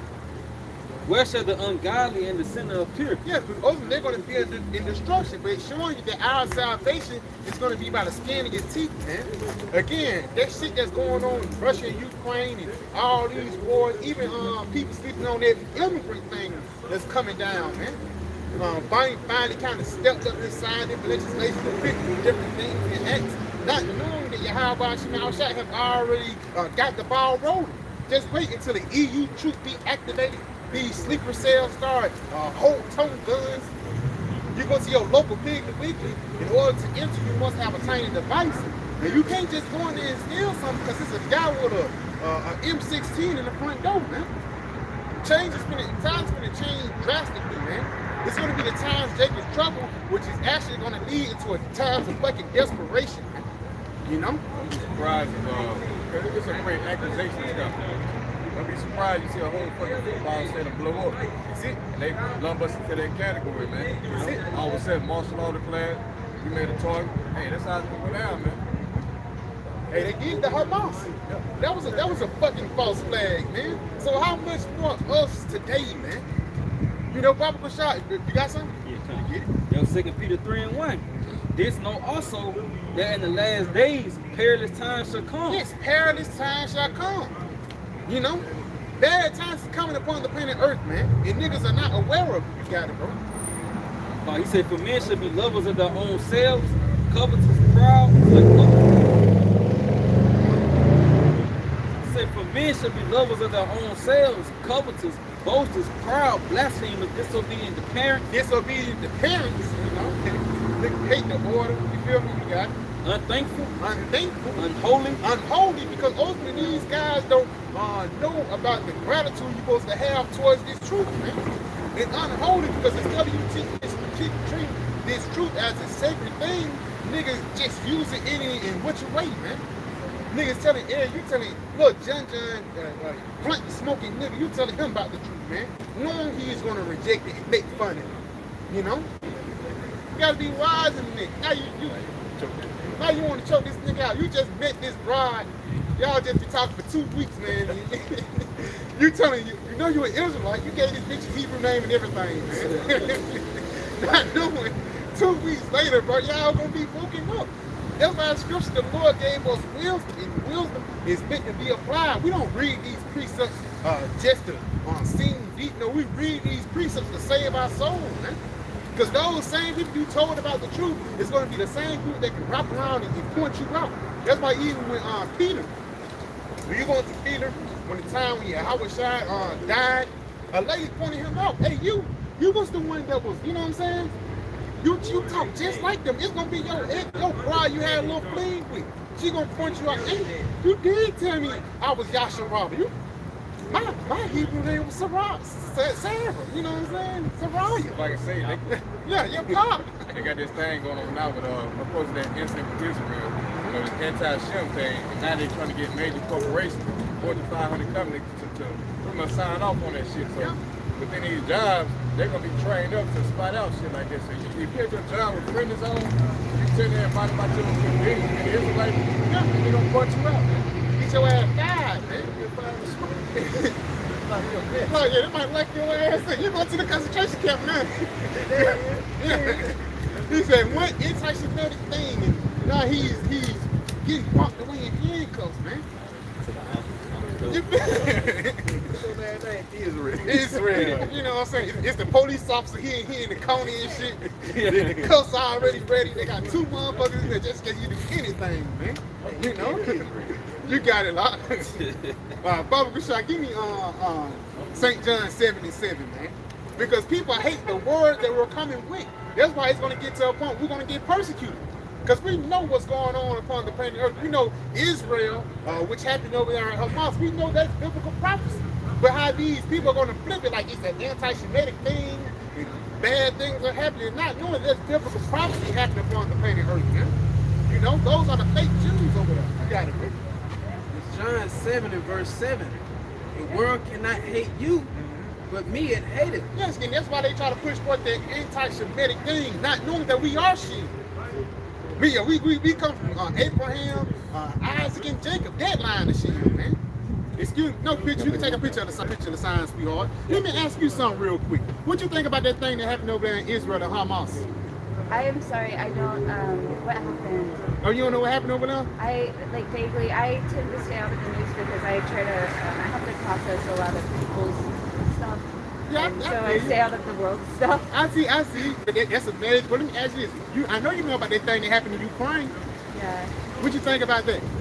Well, just in general and war and everything that's going on, it's really sad. It's a toxicity in the human consciousness, and we need to eradicate it. Let me ask you this. You don't think that was a long time coming? What do you mean? Because you can't eradicate war. That's a natural thing. 2 and 2 are set against another. If there was no such thing as war, it wouldn't be no such thing as peace. You know? So I'm telling you, for lack of better words, that shit that happened in Israel and the things that happened in Ukraine is biblical prophecy. That's what happened? Hamas got bombed. Huh? Yeah, Hamas got bombed. Yeah, Hamas got bombed. But they said Israel did it first. Because people saying it's a false flag. You believe that? You believe in false flags and stuff like that? The false flags meaning this is like a deterrent. Like a self-inflicted wound. Oh, yeah. You know what I'm saying? You don't believe things like that can happen in the government? Yeah, there are things that could, oh man, this can get into a very like metaphysical, spiritual conversation, and I can go deep on that. So. But at the same time, that's the vibration of planet Earth. That's what we come here for. See, through the spirit and power of YAHAWASHI, we are the prophets coming forth to send the message of the Heavenly Father, His only begotten Son. And His name is YAHAWASHI, not Jesus Christ. You know, get what you got, bro. Real quick, Ecclesiastes 3 and starting at verse 7. Matter of fact, start at verse 1, then jump down to 6. We say to everything there's a season and a time to every purpose under the heaven. Yes, it's a time to every purpose upon the heaven. You got it? Go jump down to 6. Verse 7, he said a time to reign and a time to sow. Yep. A time to keep silence and a time to speak. Yep. A time to love. A time to love. And a time to hate. Come on. A time of war. A time of war. And that's the time that we are in now. Come on. And a time of peace. In a time of peace. And we haven't been in peace ever since the so-called white man got into power. Now, let's be honest. Ever since Christopher Columbus sailed the ocean blue, in 1942, evils have been multiplied throughout the planet Earth. Bible Kashai, brother, give you Revelations 6 and verse 4, showing you that the so-called white man, or the Edomites, the biblical Edomites, they're not the ones that's supposed to be in power. You know, because everywhere they go, death follows. Even over there in the Middle East, they have a nickname, and it's called the Great Saint. Nobody's supposed to be in power. We're supposed to be in control of ourselves, and that's it. So if it wasn't no such thing as power, why is it stoplights and stuff like that and stop signs? It's just out of hand. Like Not a civilization. It wouldn't be civilization without order. And in order to bring order, somebody must be in power. You're talking to somebody who just likes to live out in the woods. So I mean, even when you live out in the woods, I'm gonna tell you this. Even when you live out in the woods, you know it's order in the animal kingdom. In certain areas that deer don't go. You see what I'm saying? Even with insects, they need, it's like even with an ant, they live like in their own little area. That's their own little world. Chipmunks and squirrels. just stay protected. But we work with nature, not against it. But yeah, even when you go into an ecosystem, once you go into the word system, somebody have to be in their deserved place. Even a lion. That's why they call the lion the king of the jungle. You know, but get that person out. There are predators for sure. I gotta go. I'm going you got it, sweetheart. Be blessed, baby. Class, but take care. Yeah, that's Revelation chapter 6 and verse 4. Come on. He saying there went out another horse that was red. That was red. It went out another horse that was red, which is what the so-called white man. And yeah, we know that horse at first was talking about the Roman Empire. You know, it's like we know that Edomites, when they first got into power, really got into power, it was the Greek and Roman Empire. And how did they achieve that? That big mass of land they had in the Roman Empire, they didn't achieve it through covenants and diplomatically working things out. They achieved it through war. You got it, bro. He said, and power was given to him that set their arm to take peace from the earth. Yes, it said the power was given to him that sat thereon to take peace from the planet Earth, man. So ever since the so-called white man been in power, peace have been going away. That's why brother just read a time of peace, a time of war and a time of peace. And we're definitely not in a time of peace, man. You know, niggas get shot every day, niggas getting robbed, but who they get the weapons from? Who they get the idea from, man? Esau even. Let's say people say, yeah, NBA Youngboy. Well, who is the who owns Universal Records? The so-called white man that implicates it that. You know? Y'all got something? Yeah, I got it. Come on, please.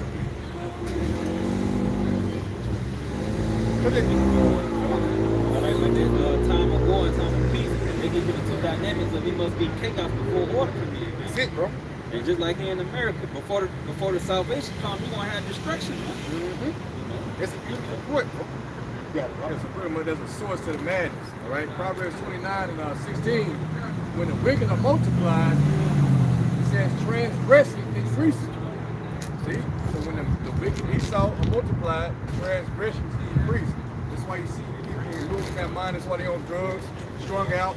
You know, as you go in Proverbs 29 and 2. That's it. Yeah, you know, the rights and authority people rejoice. But when the wicked bear rule, the people mourn. You got that? Go ahead, bring it up. Bring it out, huh? This Proverbs 29 and verse 2. When the righteous are in authority, the people rejoice. But when the wicked bear rule, the people mourn. Yeah, so hey, like we were going to earlier, like there's always somebody over you. There's always a government set up, man, to rule the people upon us. All right. So when you see these different ideologies pushed down, which causes more confusion and pretty much rebellion against the Most High, but this is what you get. You get decadence. You get rebellion. You get faggotry. Baggage. Yeah, I like that's a good word. Baggage. You get all this, murder, killing, chaos, man. Pretty much. It's a lot. And how these Edomite hippies, she was not but a hippie, they live out in the woods. But when she was talking about, like, everybody just live free and live reign, if everything go like that, then there wouldn't be no order. Nobody would be cooking. You know, it wouldn't be stop signs. People would just be wrecking into cars and shit like that, man. Even you're going out into the ecosystem of the dynamic of a bee, a butterfly, and a damn flower. You know? Through the spirit power, YAHAWAH, YAHAWASHI, those things have to work together in order to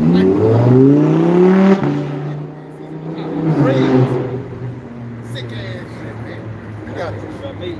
She got that, like that shit she was going to, that pretty much America in a nutshell. Cause ain't no fucking order there. Yeah. That's why this place is set up to go into chaos, bro. That's it. You know, it's because the people there, they set up to rebel. So when Esau started to come down with certain laws and legislation, you already got people set up to rebel, man. You know? Yeah. Because your little live free spirit, that's what she is. She probably has that, you know what I'm saying? Yeah, she got the shroom She got the shroom socks on. Them motherfuckers been on a 3-day binge of shrooms and coke, you know what I'm saying? Can't stop smiling. She looking for a Jake to take her in and like, you know what I'm saying? Yeah, it's all real. Yeah, Proverbs 29 and 16, when the wicked are multiplied, transgression increases. Yeah, it says when the wicked are multiplied, transgressions increases. Going back into Alexander the Great, it says that in the book of Maccabees, the first chapter, when he got into power, evils multiplied throughout the planet Earth. You know, you got it, bro. It says, but the righteous shall see their fall. Yeah, but the righteous shall see their fall, and it's the spirit of power, YAHAWAH, YAHAWASHI. We're going to actually see the downfall of our enemies. The guys that treated us like shit, the Lord is going to take these motherfuckers down, man. This is going to be a beautiful thing to see YAHAWAH, YAHAWASHI bring down and also bring us up. Get what you got in that book of Psalms. Yep, Psalms 12 and verse 8. You say the wicked walketh on every side. The wicked walking on every side because this wickedness have affected everybody. It's like a disease. You know, you sneeze on me, they sneeze on somebody else, and now everybody in the school is sick. You got it, bro. When the vilest men are exalted. And when the vilest men are exalted, so when Esau in power, everybody come after that wicked mindset, like the brother just poured out, man. You know, you got it, bro. Yeah, Sirach, Ecclesiastes 10 and 1 says, a wise judge will instruct his people, and the governor of a prudent man is well ordered. Yeah, it says the governor of a prudent man is well ordered. And we can just tell right now that Esau kingdom is not a wise system because this government is not well ordered. No, in the government is the Democrats versus the Republicans, and our government, everybody's going to be in one order, in one mindset. In this government, you bring forth a law, 2 years later they can write that law away. No, in our government, our laws are going to stay forever. We ain't gonna have to add or take away from the laws from the 613 that the Lord have set up, man. Because those 613 is perfect. And when something is perfect, for lack of better words, you don't have to do nothing to it. When they don't break the name, yeah, if it ain't fixed. Yeah, if it ain't broke, don't fix it, man. And that's why Esau continued to write up laws and legislations, because his kingdom is broke, man. You know? You got a lot. Yes, it speaks about this nigga casting the Lord's words behind him, you know? I think that's Psalm 50:16, if I'm mistaken. That's it. So yeah, that's that unwise judge, you know, set up an Esau Edom, a so-called white man. All right, talking about these things, so there has to be an overturn. So it says, again, when the governor of a prudent man is well ordered, as the judge of the people is himself, so are his officers. Yes, so are his officers. So it gets spread. You got it. And what manner of man the ruler of the city is, such an all they that dwell therein. And that's what like about words like that guy Crazy Joe, man. Crazy Joe Blank. He's a big freak. And freakism. And that's why freakism is on the rise in this society. Because they're following after the balance of Joe Blank. What's that guy named? Damn. Pedophile nigga who had his own island. Yeah, Epstein. This nigga Epstein getting all his shit. And you think that's the only pedophile island they got? But for lack of better words, YAHAWASHI is showing you how these people work. He had lists, and it wasn't just like little John from down the street. It was governors, royalty, niggas out there in England, niggas are part of the Swedish crown and shit like that, going down to see little kids. That's why I said, as the government, I mean, as the ruler of the city is, so are his officers. You got it, bro. Some of your favorite actors out there. That's it. Will Smith, who else? Denzel. Denzel's like that. Yeah. And then the niggas be on that throne, that little throne, you know? You got it, bro. Verse 3, an unwise king destroyeth his people, but through the prudence of them which are in authority, the city shall be inhabited. Yes, right there. An unwise king destroys his people. And how Esau's destroying you? Look at the entertainment this nigga pushes forth, man. Everything that you watch, it got faggotry in it. Everything that you watch, it's sick in the mind, it's facts. Even you turn on the radio, the first thing you're gonna hear is Ski Geek, like earlier today. This nigga was listening to Cardi B, Sexy Red, nigga 6'4", big ass hands just clapping hands to this motherfucker, man. And ultimately, the Lord destroyed him mentally before he destroyed him physically, man. You got it? Isaiah 60:2. Beautiful, man, beautiful. He said, for behold, the darkness shall cover the earth, and gross darkness the people. Gross darkness the people. You guys are in the dark of what's going on. Ultimately, you in the dark of what please YAHAWASHI now with Shah, man. You got it, bro. He said, but the Lord YAHAWASHI shall arise upon thee, and his glory shall be seen upon thee. Yeah, a part of his glory being seen upon us by us going out here on the highways and byways and preaching his word, man. We trying to shed this light upon you niggas, man, but you niggas refuse to hearken unto it. Because niggas love darkness rather than light, man. Niggas love the ways of this world more than they love the Lord. And don't believe these fucking Christians who go to church every Sunday, nigga like Kirk Franklin, this nigga coming back on a reunion tour, you know. But like about the words, people think Kirk Franklin is gonna get saved. The Lord probably gonna have that nigga get destroyed too, man. One of the first niggas in line to get the news, man. You know? You got something like yeah, pull it up. This Psalm 94 and verse 16. Who will rise up for me against the evil doers? Like the brother just pulled out, who will rise? He just quoted it earlier. Who will rise up against me for the evil doers? So who's gonna stand up and bring things in order? Because that's why we out here, man. We tell you that faggotry is wrong and how to deal with it, man. You know, we tell you that this society is fucked up and what to do with it to make things better. But people don't want to listen. Read that again, huh? It says, who will rise up for me against the evildoers, or who will stand up for me against the workers of iniquity? Yes, against the workers of iniquity, Esau, Edom, man. We're standing up and we're proclaiming the names of YAHAWASHI now in front of all these niggas, man. Whether you believe or whether you don't, man. Whether you with us or whether you without us, we're still going to come and defend this gospel, man. And tell you that America is going to be taken down and Israel is going to be brought up, man. You know? You're not going to find nobody like Amari Stoudemire or Floyd Mayweather. Nick Cannon. Yeah, a nigga like Nick Cannon. You know, Ice Cube. stand up for righteousness, man. They're not gonna stand in the face of their fucking oppressor. Yeah, Their daddy Esau. Kendrick Lamar. That another nigga. Fuck See? nigga, man. Because soon as the pressure come on, niggas fold. Yeah. Now they don't believe in the Lord no more. Even Carmelo Anthony, he said something about the Israelites one time. I'm ready to talk about it. I'm ready to talk it. Motherfucker had a bandana. He looked like an Israelite. He had a bandana on and shit like that. Man, as soon as he got out, they pulled his ass to the side. Boy, see, you better not ever do that shit again, boy. That's why LeBron called his ass person. They sent LeBron to talk to that nigga, man. Better not never do that shit again, man. You know?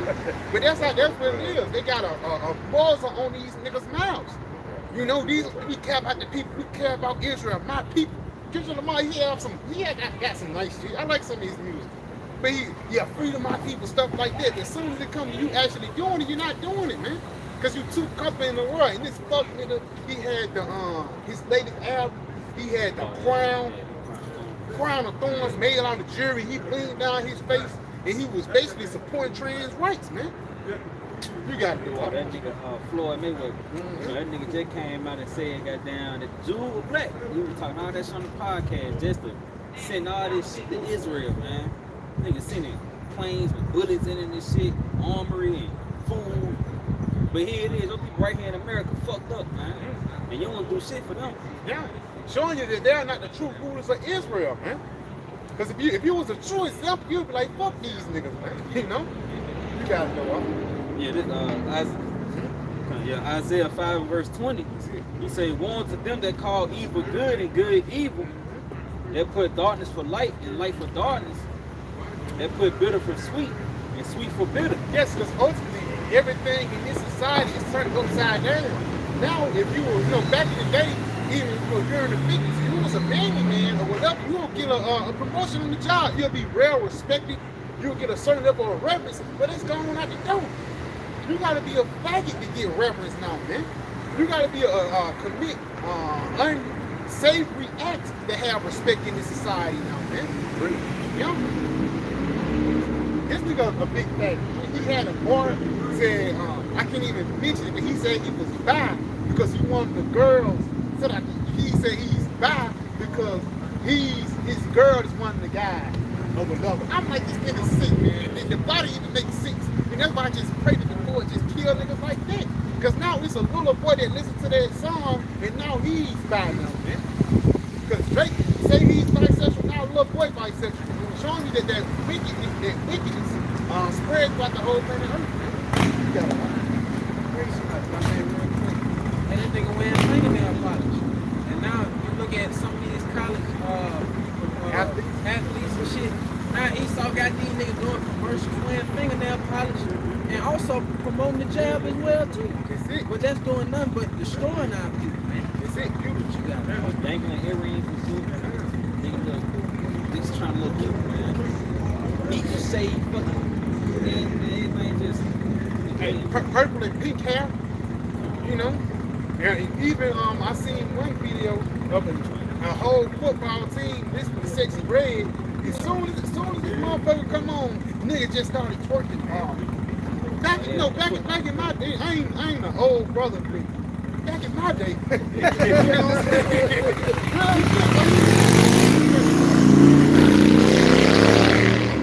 I'm a young brother, but experience over the matter of 2 or 3 years, shit just got so fucking crazy, man.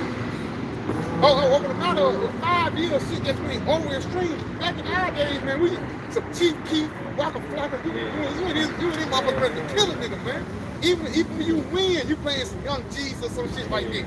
Nowadays, niggas is playing Sexy Red and Cardi B to get amped up for a game, man. Really? Yeah, nigga hit the grid.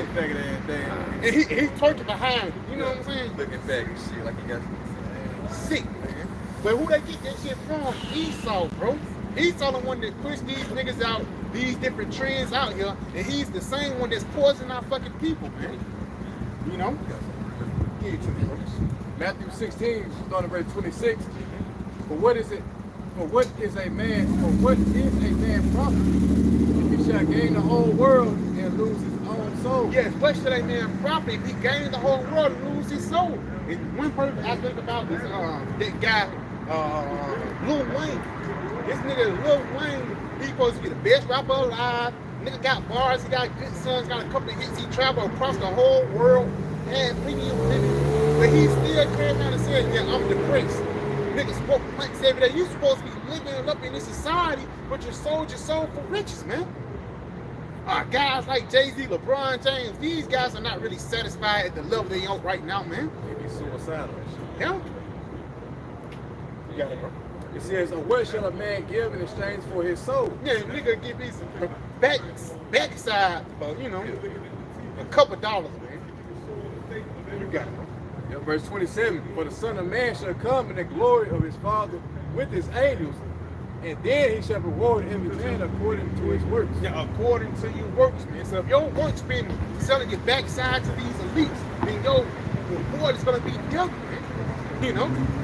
But at the same time, just going back, a lot of these niggas who live in this society and who look up into the people in this society, these people are fucking lost, man. But niggas, there's certain guys out here that want to grow up to be NBA YoungBoy, who want to grow up to be LeBron James. Why you don't want to grow up to be like King David and King Solomon, man? Somebody who actually had rulership, you know? You got somebody? Okay. It's all right. Ecclesiastes 11 and verse 25. In the day of prosperity, there is a forgetfulness of affliction. And in the day of affliction, there is no remembrance of prosperity. Yes, because ultimately, niggas forget where they come from, man. As soon as you get on top, you forgot about everything, and now you just living your best life. I don't give a fuck about you, niggas. As soon as they get on top, bro, they don't care about the nation of Israel. They don't care about the people. The only thing they care about is they fucking bad, man. You know? Yes, add on to it, you know, because the time of affliction is coming. Everything is that work for it, everything is that sacrifice, you know, the game with the backside or put a dress on, you know, when Deion Sanders or whatever, putting on fingernail polish, Yeah. you know. But guess what? In the time of affliction, all that shit that you would have obtained, it ain't gonna matter that day, man. The only thing ain't gonna matter is mercy. You know? It's not gonna have no mercy. It's gonna be the full wrath of YAHAWASHI upon you. We pray that the Lord bring judgment down quickly. Swiftly, man. Especially on fucking niggas, man. You know? You got it, bro. For it is an easy thing unto the Lord in the day of death to reward a man according to his ways. Yes, because ultimately, in the day that the Lord call you, remember you have to correct, you know? And the day you definitely have my shall call you. The Lord can actually preserve you. Read that one more time. Yeah. It says, for it is an easy thing unto the Lord in the day of death In the day of death, come on. to reward a man according to his work. According to his like works. his ways. His ways, or basically his works too. So if your works have been righteous, the Lord can make you live another day. But if your works be wicked, the Lord, he can even, let's push it back 2 years later so I can kill his son too. The YAHAWASHI is a power that must be feared, and that's what our people have forgotten about, man. Even niggas that's up there in the celebrity, what's called, they on the left hand side, man. You know, they worshiping Baal and shit instead of serving the Lord, man. You know, some on that off. Come on. The affliction of an hour maketh the man forget pleasure. Yeah, affliction. You going through here just for a little bit. You forgot about the pleasure. Come on. And in his end, his deeds shall be discovered.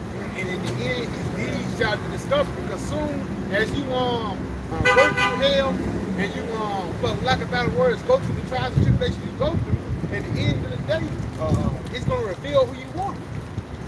You know, let's say if you were a woman, you pick her up in the Cadillac and you ride with her and shit like that, then okay, cool. You might, it's a question if she might be with you. But let's say if you pull up on this bitch with a bike and she say, nah, I don't, you know, let's tell if you really with me or not. And especially like the brother just mentioned, we're coming into a trials and tribulation. We're going to really see who's with the Lord and who's not with him, man.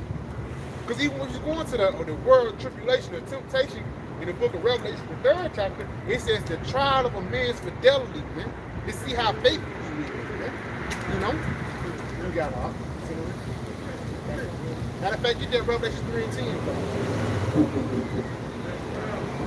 Because that's the times that we're coming to, man. If you don't have the walk of exemption, if you don't have your YAHAWASHI on your side, you're going to be taken. You know, you got it. Revelation 3 and 10, the because thou hast kept the word of my patience, I also will keep thee from the hour of temptation. Yes, since you kept the word of his patience, the Lord said he will also keep you of temptation. Get that word temptation because again, the hour of temptation is not for, because people, there's a doctrine of these Christians say the 7 years of tribulation, before everything happens, we're going to get out of here, then it's going to be a rapture, then our hell going to be closed. No, the elect, the remnant, they're going to actually be not apart, but they're going to be in the midst of the tribulation. They're going to get delivered out of it. Going back into that first Peter that we poured out, the elect shall scarcely be saved. You got it, bro. Yep, this word for temptation, Strong's G 3986. It says an experiment, attempt, trial, prove it. Prove it. So the Lord is proving who you are. Come on. He says trial, proven, the trial made by. It's like the trial made of your body. It's like your bodily condition. Basically, because it might be a point that you're going through a famine or whatever. And Esau might come with you with a reward, not with a reward, but he might come with you with a proposition, and that proposition is going to be you taking the seed up, man. But you have to be faithful to not take it. Continue on. It says, since conditions serve as to test the love. To test the love, so the Lord is testing the love of how much you love him. Matter of fact, jump down right here. Yeah, come on. B definition, it says the trial of a man's fidelity, integrity, virtue, consistency. Yeah, so Lord, he's touching your integrity, virtue, and consistency. That's why the apostles ain't been preaching though, doing the videos, man. Come on, bro. He says an enticement to sin. An enticement to sin, because the times when these devils push forth these tiny devices, and the times that we're coming into, the times to take you trouble, and it's not going to be no food or famine out here, because that thing that's happening over there in Israel, it's not going to die down. It's only going to get worse, man. And the best thing to do is to cleave upon the Lord so you won't get caught up in these times of tribulation. Continue on, bro. Now he say whether arising from the desire or from the outward circumstances. Yeah, outward circumstances. It's going to be outward circumstances that's going to happen upon the planet Earth that's going to try to separate you from God. You know? And if you not built up in the spirit, you're going to be separated, man. Go back to the scripture, huh? Yep, this Revelation chapter 3 and verse 10. Is it? Because thou hast kept the word of my patience. Because thou hast kept the word of my patience. I also would keep thee from the hour of temptation. I also will keep thee from the hour of temptation. Just because we keeping his word, this truth, and being faithful unto the Lord by coming out on the highways and byways, the Lord said he's going to keep us from the hour of temptation, man. He's going to keep us from these dangerous things. He's going to keep us from these seed up, man. You know? Because once this thing come out, bro, then you're going to know who's who. That's why the Bible shop brother give me 2 Ezra 16 in verse 70, man. They want to go and put the spirit on niggas to come out and saying like we obsessed with the MOTV. Yes. At that time, man. Yes. All of a sudden you saw a flood of videos warning about the MOTV. Oh, that's in the spirit, man. Don't get we obsessed with prophecy. No, you know what's coming. And ultimately, if there's going to be snares, you don't take loot, man. You don't take the damn chip. And guess what? Go up and destroy your ass. Yeah, man, stupid. And rightfully fucking so, man. Rightfully fucking so, because you have been warned about the dangers ahead and niggas continue to go down that path of danger. Simple ass motherfuckers, man. Niggas finna go out there and celebrate Halloween. Bitches got costumes and shit already. You know what I'm saying? And for lack of better words, not knowing that your next meal can be your last, man. You know? Go ahead and get that from me, huh? Yeah, take me to 16 out of that. 16 to 17. Like, you know who am I chosen? 2 Ezra 16 and verse. What's that? Read what's that? This scripture. Yeah, 70. Yeah. Start it and go down. That's first. Yeah. 2 Ezra 16 and verse 69. And they that consent unto them. Basically, when you consent unto them, it's what you consent unto this seed. You take this tiny device, basically, it's going to be your deliverance. You got it? Shall be had in derision and in reproach. And in reproach, you got it? And trodden underfoot. Because ultimately, that's the fulfillment of Isaiah the 30th chapter. Your trust in the strength of eagles are going to be in your confusion. Because you're going to be in derision once you take that seed up, and all of a sudden you eat on it for 2 days, and there's not no more money on them. You know, or you take that seed up and you probably get money, but all of a sudden a big ass buck come out of nowhere, leaking pus. You know, you got it, bro.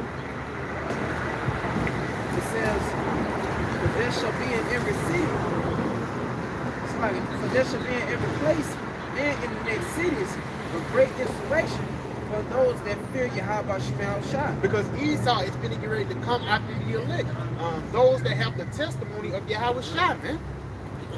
He's just not going to come for just judging. No, he's going to come for the ones that have the spirit of prophecy. And that's why we obsessed with prophecy, man. You know, we got it. It should be like madmen, sparing none, but still spoiling and destroying those that fear the Lord. Because some brothers might have to take it on the chin and die for righteousness' sake, but that's the best way to go out, man. If you go out, you might as well go out for the Lord's sake. You got it? It says, "For they shall waste and take away their goods and cast them out of their houses. That's it. Then shall they be known who are my chosen." Then shall it be known who are my chosen, because out of all those things happening, hey, the Lord might have you going through the concentration camps. You might go through the famine a little bit, the concentration camps, but in each way, the Lord preserve you out of that dangerous times, man. You refused to see him, but you kept your integrity. Your woman left you, your children left you, but you kept your integrity and served the Lord, man. You know, you got it, bro. And it gets to a point, the Lord, he can keep you, your woman and your children, just off your faith and your strength. You got it? It's a proof. It's a proof. Ground. Just like coming out of Egypt, you know, people have been proven, tried with the same thing. Drink trouble, man. You know, we're going to be tried with different things according to the flesh. It might be your family, you know, come up against you overnight. You might get picked up and taken to a camp. That's it. You got to remember the story of Peter. Now, he was locked out of prison, taken out of prison by an angel, you know, so on and so forth. And if you got to take it down, guess what? You're going to be raised back up. That's it, bro. You know, y'all got it. It says, "And they shall be tried as gold in the fire. Tried as gold in the fire. Hear, O ye my beloved, saith the Lord, behold, the days of trouble are at hand, but I will deliver you from the same." Going back to that Revelation 3 in verse 10, because thou hast kept my patience, I will keep thee from the hour of temptation, man. Read that one more time, bro. It says, "Hear, O ye my beloved, saith the Lord, behold, the days of trouble are at hand, but I will deliver you from the same." Yeah, and he does say he will deliver us from the same dangerous times, man.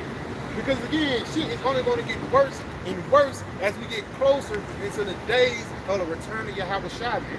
You know, it's on and off. Go ahead and get it, finish it off. "Be ye not afraid, neither doubt, for the Most High is your guide, and the guide of them who keep my commandments and precepts, saith the Lord power." Right there, keep my commandments and precepts. Showing you that girl that was up here when talking about shit, talking some, everybody don't have to have their own glory. Everybody can just do their own thing, not knowing you doing the things the Lord commanded you is going to actually lead to your salvation. But you doing your own thing is going to lead to your fucking destruction, man. You got it, bro.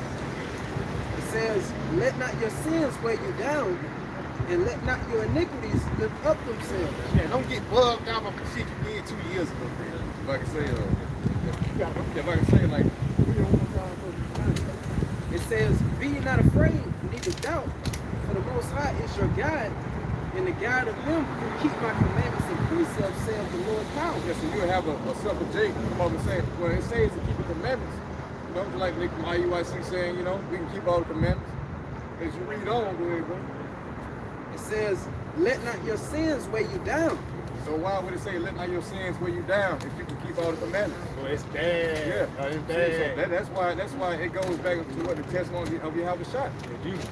Within YAHWASHI, you can feel all the commandments. It's beautiful. It all comes down to YAHWASHI, man. It's like, that's why it says word and precept. Because that's what the Lord is really wants you to do.